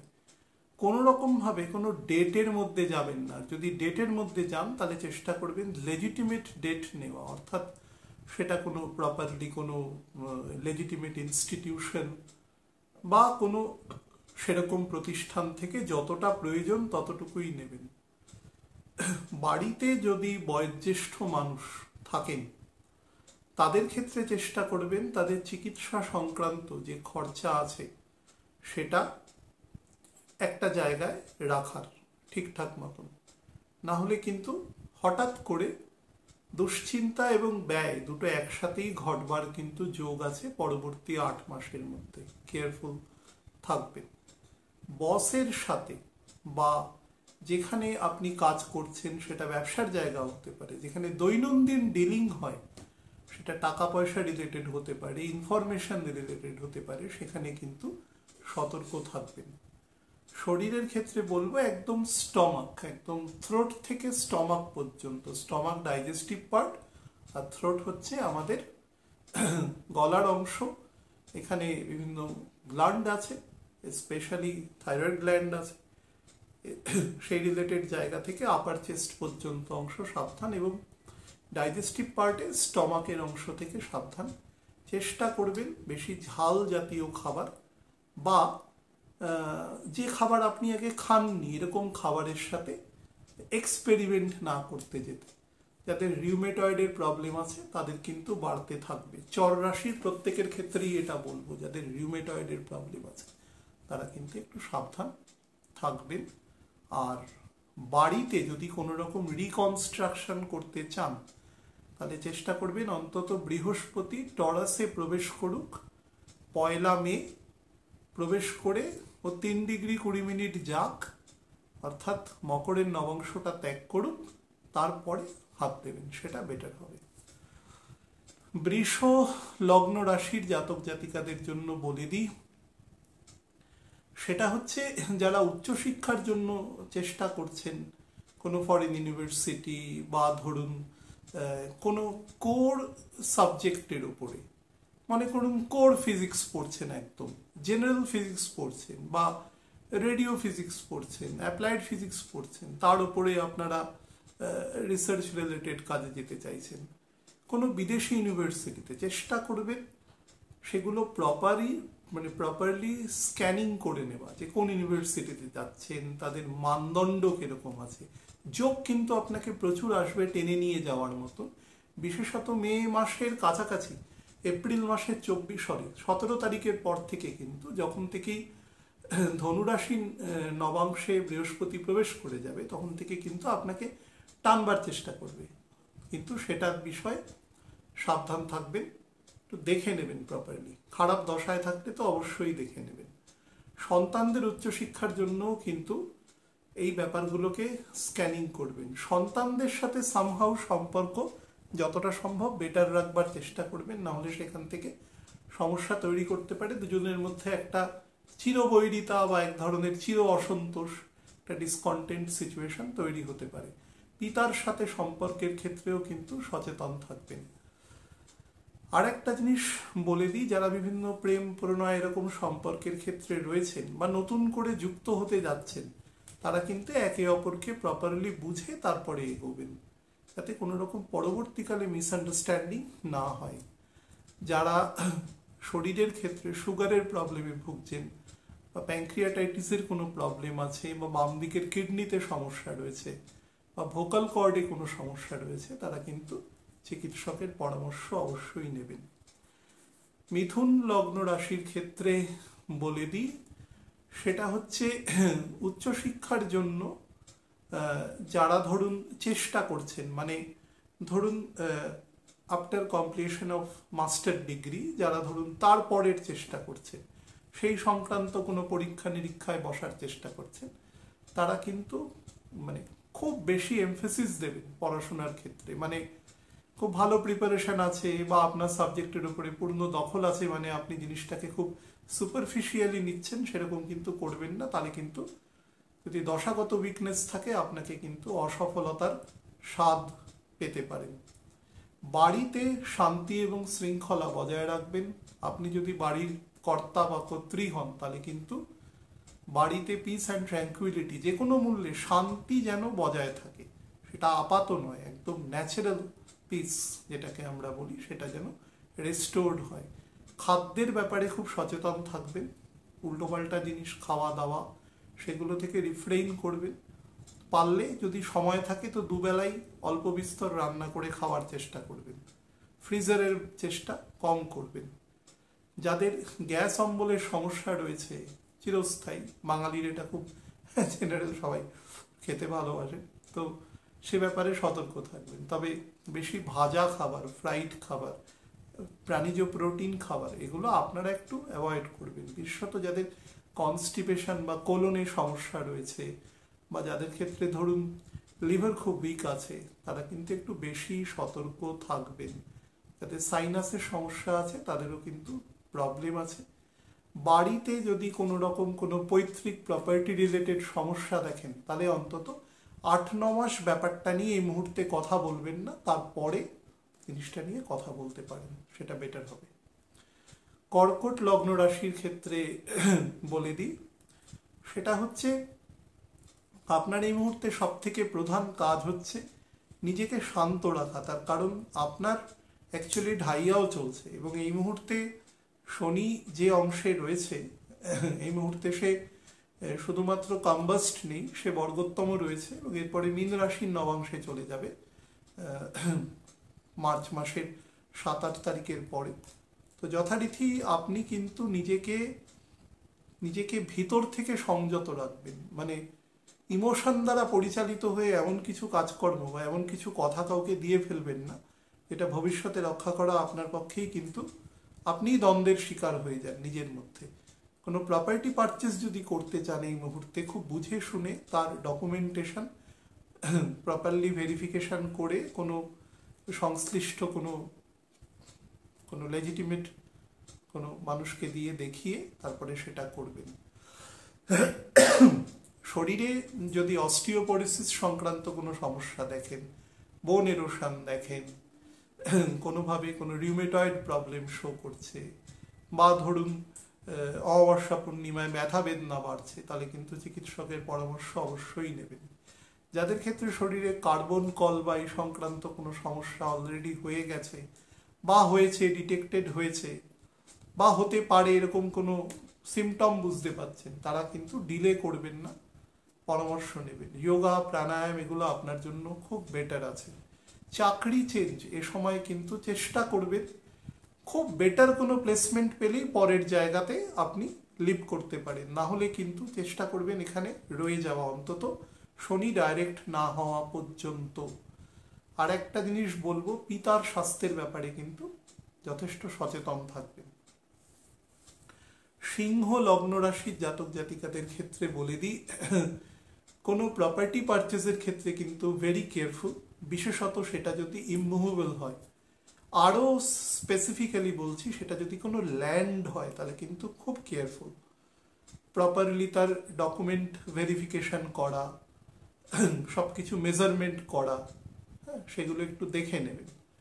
আর চেষ্টা করবেন যতটা ফেয়ারলি কাজটা করা যায়, সবসময় এই চেষ্টাটা করবেন। আপনার যদি কোনো অ্যাসেস ডিউজ বা এরকম কিছু থাকে, সেটা যে কোনো ট্যাক্সেশন ডিপার্টমেন্টে, তাহলে এই সময় কিন্তু সেই সংক্রান্ত আপনার কোনো প্রেশার আসতে পারে। যেটা আসবে সেটা লেজিটিমেটলি সেটাকে মিটিয়ে নেওয়ার চেষ্টা করবেন। রাস্তাঘাটে কখনো কোনো বচসা, মানুষকে কখনো হীনমান্যকারী কথাবার্তা, মানুষকে অপমান করে কোনো কথাবার্তা, এগুলো কিন্তু কদাচিৎ বলবেন না। আপনি কিন্তু প্র্যাকটিক্যালি সমস্যার মধ্যে জড়িয়ে যাবেন। সেখান থেকে কিন্তু খারাপ দশায় থাকলে অসম্ভব রকম সোশ্যাল ডেফামেশন কিন্তু হতে পারে। নিজের বা হাত এবং শরীরের বাম পোর্শন, হাত পর্যন্ত অংশে যদি কোনো রকম কোনো বিকৃতি লক্ষ্য করেন, কাঁপছে, অবশ হয়ে আসছে, এরকম কিছু, চিকিৎসকের পরামর্শ নেবেন। লিভারের যত্ন নেবেন, গল ব্লাডারের যত্ন নেবেন। যদি সমস্যা দেখেন ফ্রিকুয়েন্টলি ইনডাইজেশনের সমস্যা হচ্ছে, চিকিৎসকের পরামর্শ নেবেন। আপনি আপনার যদি কোনো এক্সপোর্ট ইম্পোর্টের ব্যবসা থাকে, আপনার যিনি বাইরে রয়েছে বা ভার্টিক্যাল বিজনেস থাকে, তাহলে প্রত্যেকের সাথে প্রপারলি লিয়াজো মেনটেন করবেন রোজ। এবং সেক্ষেত্রে যদি উল্টো দিকের মানুষ আপনাকে যদি কখনো কোনো ইনস্টিগেটেড কথাবার্তাও বলে, আপনি শান্ত থেকে ব্যবসাটার দিকে ফোকাস করবেন, তার শব্দের দিকে নয়, নাহলে কিন্তু বিতর্কে জড়িয়ে পড়বেন। শরীর এবং মস্তিষ্ক দুটোরই ঠান্ডা রাখবার চেষ্টা করবেন, শান্ত থাকবেন এবং ভাষার ওপরে খুব কন্ট্রোল রাখবেন। মুখ দিয়ে কিন্তু এমন কিছু অশ্রাব্য কথাবার্তা বেরিয়ে যেতে পারে যেটার জন্য কিন্তু আপনি পরবর্তীকালে নিজেই অ্যাশেমড হবেন যে কথাটা আমার বলা ঠিক হয়নি। সন্তানের স্বাস্থ্যের দিকেও নজর দেবেন যদি সন্তান অ্যাডলোসেন্ট গ্রোথের মধ্যে চলে আসে। তো কন্যা লগ্ন রাশির ক্ষেত্রে বলে দিই, প্রথম হচ্ছে ডিসিশন মেকিং এবিলিটির ক্ষেত্রে খুব স্ট্রং হবেন এবং যদি দেখছেন যে নিজে যদি প্রপারলি ডিসিশন না নিতে পারেন, সেক্ষেত্রে কোনো অভিজ্ঞ বিচক্ষণ ব্যক্তির পরামর্শ নেবেন যিনি সেই বিষয়ের সাথে অ্যাসোসিয়েটেড। তার আপনার যদি এই মুহূর্তে কোনো ডাইভোর্স বা এই সংক্রান্ত যদি কোনো মামলা চলে, শুধু ডাইভোর্স তো একটা সিভিল মামলা, যদি তার সাথে কোনো ক্রিমিনাল মামলাও চলে, যে কোনোভাবে কোনো যেটা হয় আর কি বিবাহ সূত্রে বিভিন্ন রকম যদি কোনো সেরকম মামলা চলে, তাহলে কিন্তু প্রপারলি সেটাকে আইনানুগ ডিল করবার চেষ্টা করবেন। এবং মানে আপনার যিনি প্লিডার আছেন, আপনার যিনি কৌশলী আছেন, তার সাথে সমস্ত কথা এলাবোরেটলি বলবেন, যাতে তারও ডিল করতে আইনানুগভাবে সুবিধে হয় বিষয়টাতে। এই সময় কিন্তু কোনোভাবে আপনার কোনো প্রপার্টি সেল করে বা মর্টগেজ করে আপনাকে কোনো লোন শোধ করতে হতে পারে। বিশেষত আপনি যদি খারাপ দশায় থাকেন তাহলে কিন্তু সেটা করবেন, কিন্তু লোন থেকে মুক্ত হবেন প্রথম কথা। পরে ভালো দশায় যখন আসবেন, ভালো সময় আসবে, ছাড়িয়ে নিতে পারবেন সেটা। নিজের মায়ের স্বাস্থ্যের প্রতি কিন্তু যথেষ্ট নজর দেবেন। যদি মায়ের বয়স 66-র ওপরে হয় তাহলে কিন্তু বেশি নজর দেবেন। নিজের কিডনি সংক্রান্ত এবং ফিমেল হলে কিন্তু ওভারি সংক্রান্ত জায়গায় নজর দেবেন, এবং মেল হলে প্রস্টেট এবং কোলন অ্যানাস দুই জায়গাতেই কিন্তু বেশি নজর দেবেন। ডান দিকের শোল্ডারে যদি কখনো কোনো পেইন দেখেন, যে ডান কাত হয়ে শুতে পারছেন না, কোনো অর্থোপেডিক সমস্যা দিচ্ছে, তাহলে কিন্তু অবশ্যই সেই সংক্রান্ত বিষয়ে চিকিৎসকের পরামর্শ নেবেন। নিজেকে সংযত রাখবেন যতটা সম্ভব, কারণ আপনার ঘরের ওপরই অ্যাকচুয়ালি কেতু অবস্থান করছে, এবং যেই না নক্ষত্র শিফট করবে নবাংশে আপনার দ্বাদশে চলে যাবে। তো নিজের ব্যয়ের ওপরেও কিন্তু যথেষ্ট পরিমাণে নিয়ন্ত্রণ রাখবেন। আপনাকে যদি ভেহিকেল মেনটেন করতে হয় বা এরকম কিছু ঘরের কোনো গুরুত্বপূর্ণ ইলেকট্রনিক ডিভাইস, সেগুলোর জন্য কিন্তু আপনার খরচ বাড়তে পারে আগামী 2 মাসে। সেটা বুঝে শুনে করবেন, সব কিছুর মধ্যে একটা ব্যালেন্স রাখবার চেষ্টা করবেন, এবং সবসময় হাতে কিছু কন্টিনজেন্সি মানি রাখবার চেষ্টা করবেন, সেটা আপনার মান অনুসারে রাখবার চেষ্টা করবেন। তুলা লগ্ন রাশির ক্ষেত্রে বলে দিই, সব থেকে গন্ডগোলের সময় আছে কিন্তু, যেটা বিশেষত ফিজিক্যাল পোর্শনে। অ্যাপ্রিহেন্ড করছি না, ভয় পাওয়ার কিছু নেই, আমার কাজ কশাস করা, শোনা না শোনা আপনার কাজ। 3টে অংশ থেকে সাবধান থাকবেন। প্রথমত হার্টের আপার পোর্শন থেকে, বোথ ডান এবং বাম অলিন্দ। 2 নম্বর হচ্ছে ডান দিকের লাং থেকে। যদি আপনি স্মোক করেন বা এরকম কোনো এনভায়রনমেন্টে থাকেন যেটা খুব পলিউটেড এনভায়রনমেন্ট, কনস্ট্রাকশনের কাজ হচ্ছে, এরকম সাইটে আপনি কাজ করছেন, আপনি ইঞ্জিনিয়ার, এরকম জায়গায়, তাহলে প্রপারলি তার ইউজ করবেন, মাস্ক ইউজ করা বা ডক্টরের সাথে পরামর্শ করা। আর 3 নম্বর হচ্ছে কিডনি সংক্রান্ত জায়গায়। তো তার ফলে যদি এর 3টের মধ্যে কোনো অর্গানে আপনি কোনো রকম সমস্যা বুঝতে পান বা অন্য কোনো রকম সিমটমও বোঝেন, 1 মিনিট ডিলে না করে চিকিৎসকের পরামর্শ নেবেন। নাম্বার 2 হচ্ছে যে অংশ থেকে, সেটা হচ্ছে কোনো ইমুভেবল প্রপার্টি যদি সেল পারচেজ দুটোই করেন, সেক্ষেত্রে কিন্তু দাম দর করার সময় দুদিক থেকেই খুব বুঝে শুনে বা কোনো বিচক্ষণ ব্যক্তির পরামর্শে সেটা করবার চেষ্টা করবেন। নাম্বার 3 হচ্ছে স্পাউসের সাথে রিলেশনশিপ প্রপারলি মেনটেন করবেন, কোনোভাবে যেন সেক্ষেত্রে কোনো ডিফর্মিটি না আসে বা কাউকে ডমিনেট করে কথা বলা বা অনুচিত কথা বলা বা ইললেজিটিমেট কথা বলা, এগুলো থেকে নিজেকে রিফ্রেইন রাখবেন। 4 নম্বর হচ্ছে আপনি যদি বাড়িতে বড় হন এবং একাধিক ভাই বোন থাকে সেক্ষেত্রে সবার সাথে সৌহার্দ্যপূর্ণ সম্পর্ক রাখবেন।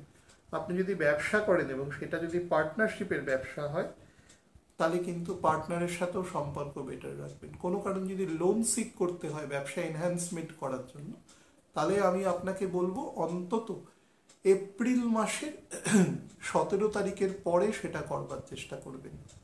অবশ্যই ছক কোনো পণ্ডিতকে দেখিয়ে নিতে পারেন, কিন্তু আমি খুব প্রাইমা ফেসি অ্যাপারেন্টলি বলছি সেটা করবার চেষ্টা করবেন। তার আগে করলে কিন্তু সেই অনুসারে ফল দেবে না। বুধও বকরি থাকবে রাহুর সাথে, তো আপনার পয়সা কিন্তু টেনে বার করে নেবে, কারণ বুধের ঘরেই কেতু রয়েছে। ভেহিকেল চালানোর বিষয়ে সাবধানতা অবলম্বন করবে। বৃশ্চিক লগ্ন রাশির ক্ষেত্রে বলে দিই, যারা বিভিন্ন রকম ব্যবসায়, স্পেশালি ম্যানুফ্যাকচারিং ব্যবসা, আরও স্পেশালি যেটা আমাদের ঘরোয়া সরঞ্জাম হিসাবে ব্যবহৃত হয়, আসবাবপত্র রিলেটেড, সেটা খাট, আলমারি, টেবিল, চেয়ার থেকে শুরু করে ইলেকট্রনিক ইকুইপমেন্ট পর্যন্ত, কম্পিউটার, মোবাইল পর্যন্ত, বা মোবাইলের কোনো পার্টস, বা আপনার কোনো রিপেয়ারিং শপ আছে, যারা এই ধরনের ব্যবসার সাথে যুক্ত আছেন তারা কিন্তু ভেরি কেয়ারফুলি আপনাদের ক্লায়েন্ট ডিলিং করবেন, নাহলে কিন্তু আপনাদের ক্লায়েন্ট বেস নষ্ট হতে পারে। কোনো কারণে গাফিলতি বা গাফিলতির তকমা আপনার উপরে কিন্তু এ সময় জুটতে পারে। যারা বিভিন্ন স্বর্ণকার আছেন, মানে গোল্ডস্মিথ যাদের বলা যায়, যারা বিভিন্ন ডিজাইনিং বা খুব ব্র্যান্ডেড জিনিসপত্রের ডিজাইনিং করে থাকেন আর কি, যার সোসাইটিতে ব্র্যান্ড ভ্যালুয়েশন আছে, যেগুলো শুক্রের জিনিস তো ব্র্যান্ড ভ্যালুয়েশনের ব্যাপার আছে, সেই বিষয়ে কিন্তু আপনাদের কাজের ক্ষেত্রে যথেষ্ট ফোকাস পে করবেন আর কি।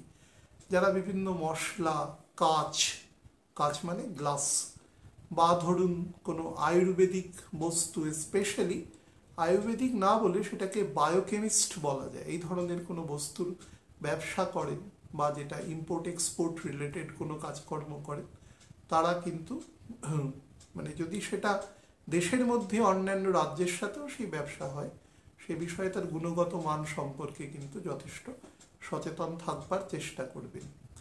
যারা বিভিন্ন ডেন্টিস্ট আছেন বা ইএনটি ডক্টরস আছেন বা তাদের পেশেন্ট আছেন, দুজনের ক্ষেত্রেই বলবো, চিকিৎসকের কাছে গিয়ে আপনাদের নিজেদের রোগটাকে স্পষ্টভাবে ডেসক্রাইব করবার চেষ্টা করবেন, এবং চিকিৎসকের এন্ড থেকে বলবো যে আপনারাও জিনিসটাকে প্রপারলি বোঝবার চেষ্টা করবেন। কোথাও একটা কমিউনিকেশন গ্যাপ হওয়ার প্রবাবিলিটি কিন্তু রয়েছে।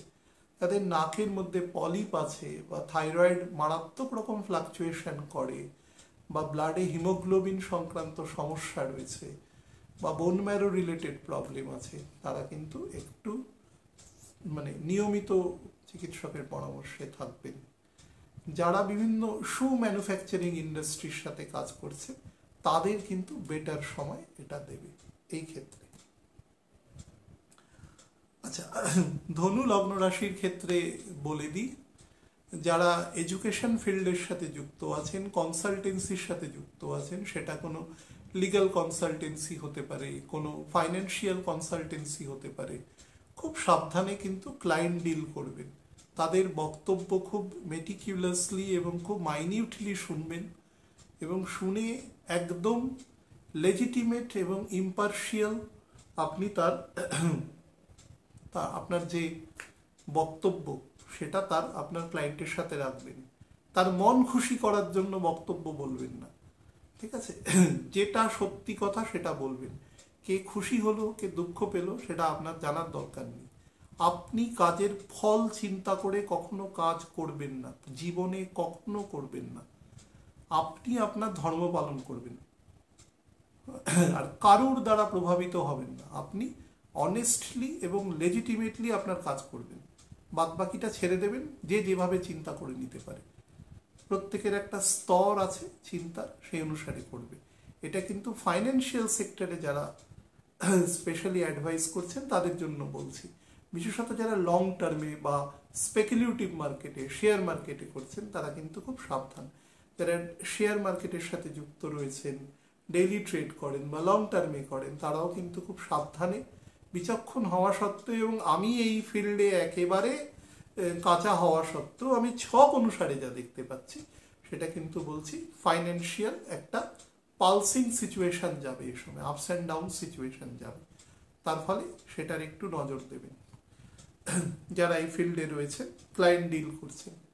নাম্বার 3 হচ্ছে যারা বিভিন্ন এডুকেশনাল ফিল্ডে রয়েছেন, টিচ করছেন, এটা আমি খানিকক্ষণ আগে বলছিলাম, তাদের সাথে কিন্তু টিচার এবং স্টুডেন্টদের প্রপার কোঅর্ডিনেশন রাখবেন। এক্ষেত্রে আমি বলবো যারা ছোট আছেন বয়সে, মনে করুন প্রিপারেটরি সেকশন থেকে যারা মোটামুটি ক্লাস 6-7 পর্যন্ত, একেবারে বাচ্চাদের মানে যারা টিচ করেন আর কি, খুব কঠিন কাজ বাচ্চাদের পড়াশোনা করানো, তো তারা কিন্তু তাদের মতন করে টিচ করবার চেষ্টা করবেন। সম্পর্কটা যাতে যে যে স্তরে আছে সম্পর্কটাকে মেনটেন করবেন, যাতে সে আপনাকে ভয় না পায়, ভয় পেলে সে কিছু শিখতে পারবে না। এই সময় কিন্তু সেই ধরনের একটা অদ্ভুতভাবে হয়তো আপনি বোঝাচ্ছেন আপনার একটু টোনাল কোয়ালিটিটা একটু বেশি হয়ে গেল, কোনো বাচ্চা হয়তো ভয় পেয়ে আপনার থেকে ডিস্টেন্স মেনটেন করছে, তাকে সাইকোলজিক্যালি বোঝার চেষ্টা করবেন।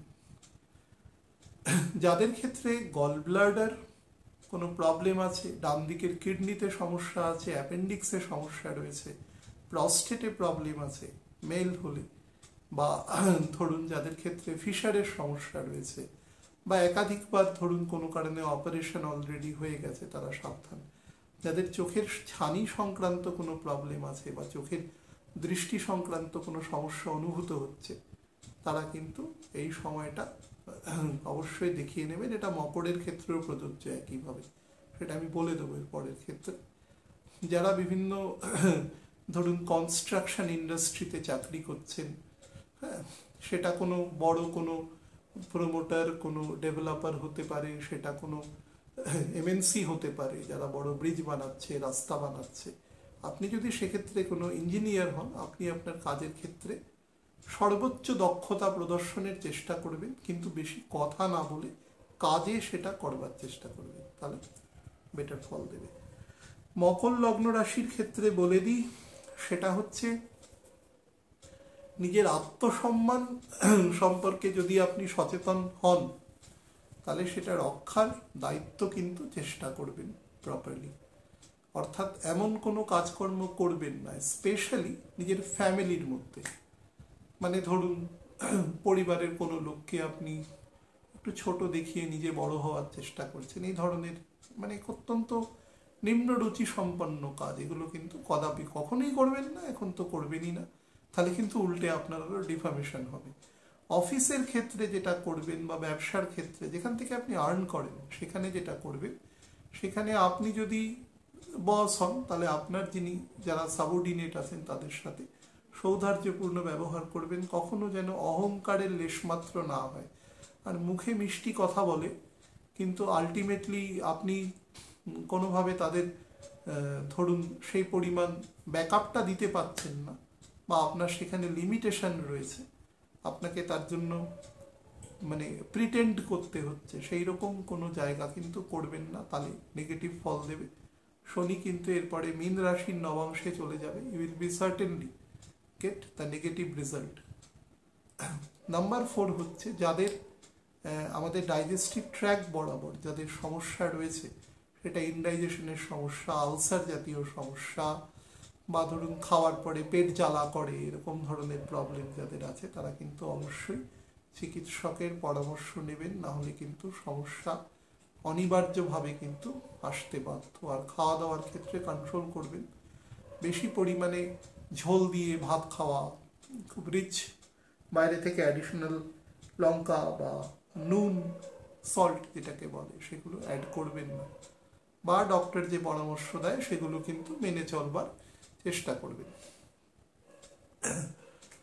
নাম্বার 4 হচ্ছে যারা বিভিন্ন ম্যানুফ্যাকচারিং ইন্ডাস্ট্রির সাথে যুক্ত আছেন, বিশেষত বিভিন্ন ফিমেল বিউটি প্রোডাক্ট হতে পারে, ধরুন কোনো আয়রন স্টিলের কাজ হতে পারে, এই সংক্রান্ত যদি কাজকর্মের সাথে যুক্ত থাকেন, তাহলে কিন্তু অবশ্যই কেয়ারফুল, যতটা সম্ভব কেয়ারফুল কাজ করবেন, মানে যে অর্ডার পাচ্ছেন সেই অর্ডারকে প্রপার টাইমে ডেলিভার করা, গুণগত মান মেনটেন করা, কোনো না কোনোভাবে। আমি দেখবেন বারবার বলছি, যেখানে ল্যাকুনা হতে পারে আপনার যেটা হবে, ল্যাকুনাগুলো, কেতুর কাজ রাহুর কাজ ল্যাকুনা তৈরি করা, অর্থাৎ আপনার যে বেসমেন্ট আছে যার উপরে ভিত্তি করে আপনার জায়গাগুলো চলছে, ওরা সেই জায়গাগুলো খুঁটিগুলোকে নাড়ানোর চেষ্টা করে, সেক্ষেত্রে নজর রাখবেন। যারা বিভিন্ন বিউটি প্রোডাক্ট বা তার ইউটিলাইজেশন, বিভিন্ন বিউটি পার্লার বা তার কাজকর্মের সাথে যে সমস্ত মানুষজন যুক্ত আছেন, বা বিভিন্ন ডিজাইনার যারা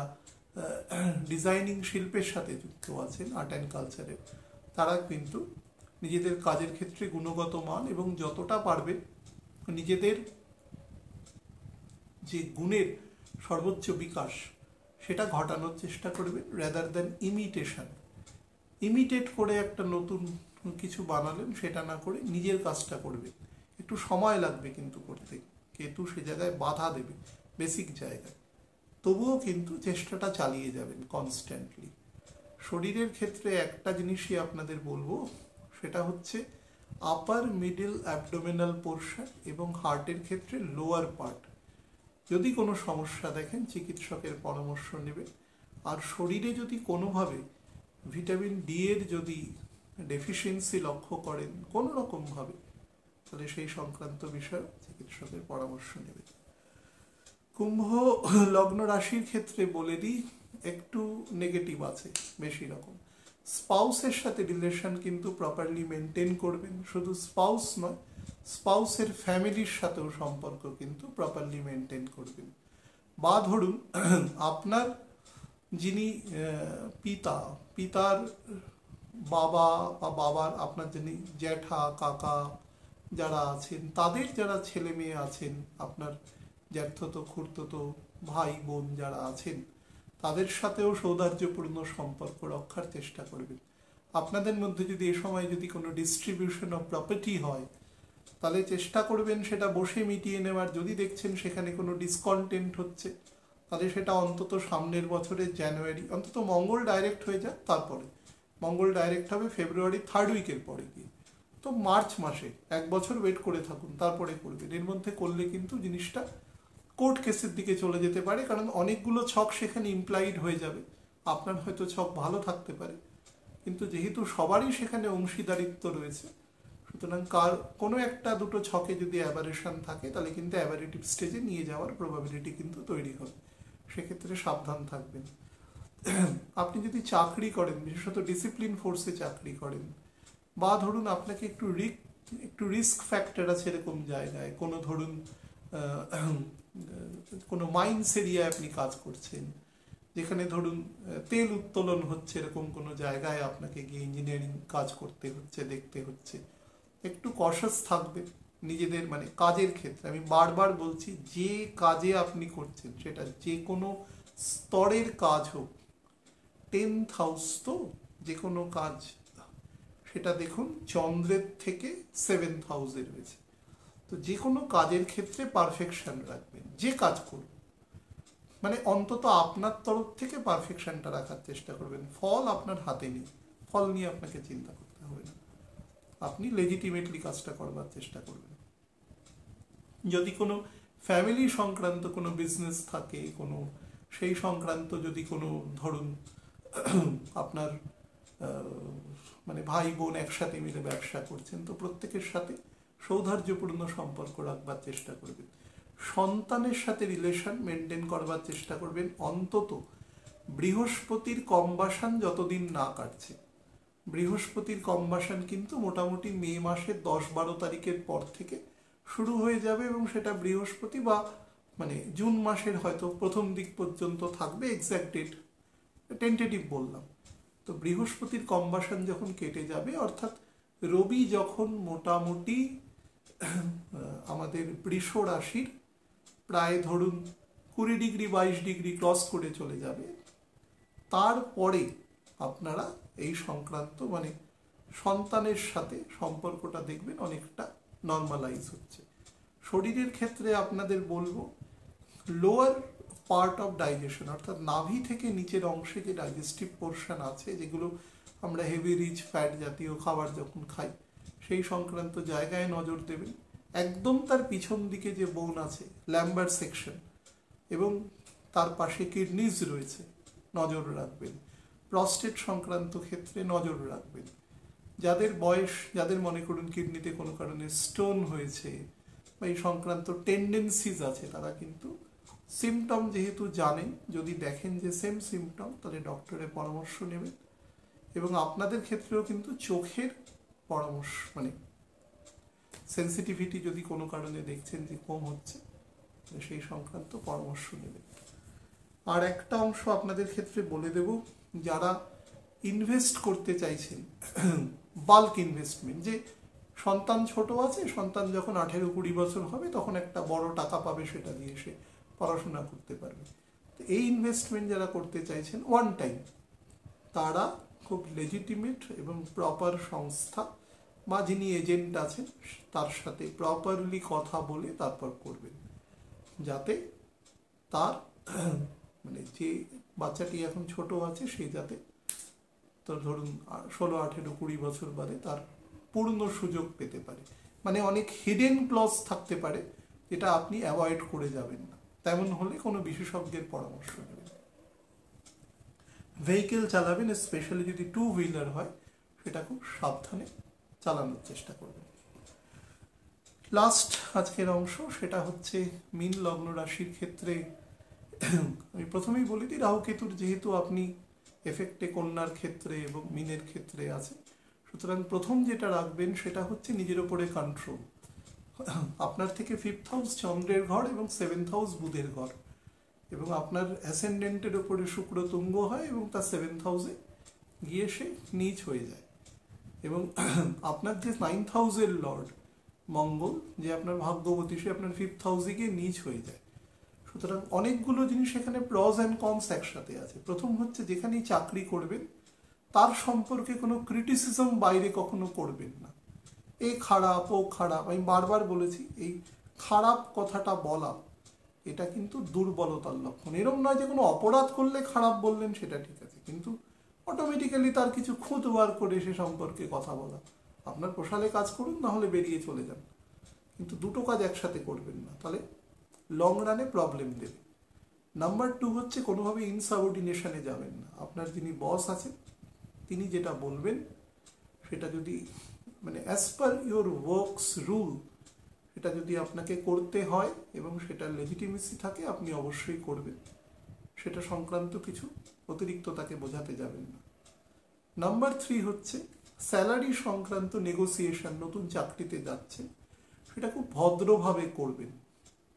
মানে এমন একটা আগে থেকে কিছু আকাশ কুসুম চিন্তা করে গেছেন, এরকম কিন্তু করবেন না। সেটা যদি মনে করুন যে আপনার যেটা ডিজায়ার্ড তার থেকে যদি কিছু কমও হচ্ছে, তাহলে যদি মনে করেন সেটা অ্যাকসেপ্ট করতে পারি, কিন্তু গুণগত মান দেখবেন যেখানে কাজ করতে যাচ্ছেন সেখানে। নাম্বার 4 হচ্ছে, আপনি যদি কোনো ট্যুরিজম, কোনো হোটেল ইন্ডাস্ট্রি, কোনো হসপিটাল ইন্ডাস্ট্রি, যেখানে মানুষকে ডাইরেক্ট সেবা দিতে হয়, বা কোনো এমন কোনো ট্যুরিজম যেখানে ভেহিকেল সংক্রান্ত সেবা দিতে হয়, এই যদি কাজ করতে হয়, তাহলেও কিন্তু আপনি সেটা প্রপারলি মেনটেন করবার চেষ্টা করবেন। এবং আপনার জন্য এই সেকশনটা কম্পারেটিভলি ভালো আছে, তবে চেষ্টা করবেন সেখানে যাতে বিশেষত ভেহিকেল কিলোমিটারগুলো মেনটেন করা, কতটা ফুয়েল যাচ্ছে সেগুলো, মানে অ্যাকাউন্টিংয়ের ক্ষেত্রে যেন ভুল না হয়, তাহলে ব্লেম কিন্তু আপনার ঘাড়ের উপরে আসবে। বিশেষত আপনি যদি ইনচার্জ হন তাহলে তো অটোমেটিক্যালি আসবে। আর টাকা পয়সা রিগার্ডিং যদি কোনো বা কোনো ধরুন কোনো এমন কোনো ফার্ম আছে, যেটা ধরুন কোনো ল ফার্ম আছে, বা ধরুন কোনো ফাইন্যান্সিয়াল কোনো ইনস্টিটিউশন আছে, এরকম জায়গায় যদি আপনি কাজ করেন, তাহলে কিন্তু সেই সংক্রান্ত রুলস রেগুলেশন প্রপারলি মেনে বুঝে তারপরে কাজ করবার চেষ্টা করবেন, তাহলে সেটা আপনার ক্ষেত্রে বেটার হবে। মায়ের স্বাস্থ্য সংক্রান্ত বিষয়ে কিন্তু খুব সচেতন থাকবেন, এবং মায়ের বয়স যদি 65+ হয়, তাহলে কিন্তু অবশ্যই তাকে নিয়মিত চিকিৎসকের পরামর্শে রাখবেন। তার যে যে জায়গায় ডেফিসিয়েন্সিস রয়েছে সেগুলোকে কিন্তু অ্যাড্রেস করবেন প্রপারলি। আপনার শরীরের ক্ষেত্রে প্রথম বলবো সেটা হচ্ছে মিডিল লোয়ার অ্যাবডোমেনে ডাইজেস্টিভ অর্গান সম্পর্কে সাবধান, অ্যাপেন্ডিক্স সংক্রান্ত যদি কোনো সমস্যা দেখেন সাবধান, আপনার যদি পোস্ট প্রেগনেন্সি সংক্রান্ত কোনো কমপ্লিকেশন দেখেন সাবধান, বা ধরুন আপনার যদি কোনো কারণে কনস্টিপেশন রিলেটেড কোনো সমস্যা দেখেন বা আইবিএস সংক্রান্ত কোনো সমস্যা দেখেন, তাহলেও কিন্তু সাবধান থাকবেন। আর শোল্ডারের দিকে যদি কোনো অর্থোপেডিক প্রবলেম দেখেন সেই বিষয়েও সাবধান। মানে সব ব্যাপারে চিকিৎসকের পরামর্শ নেবেন আর লেগ লেন্থের যত্ন নেবেন পা সংক্রান্ত জায়গায়। ভালো থাকবেন প্রত্যেকে, নমস্কার।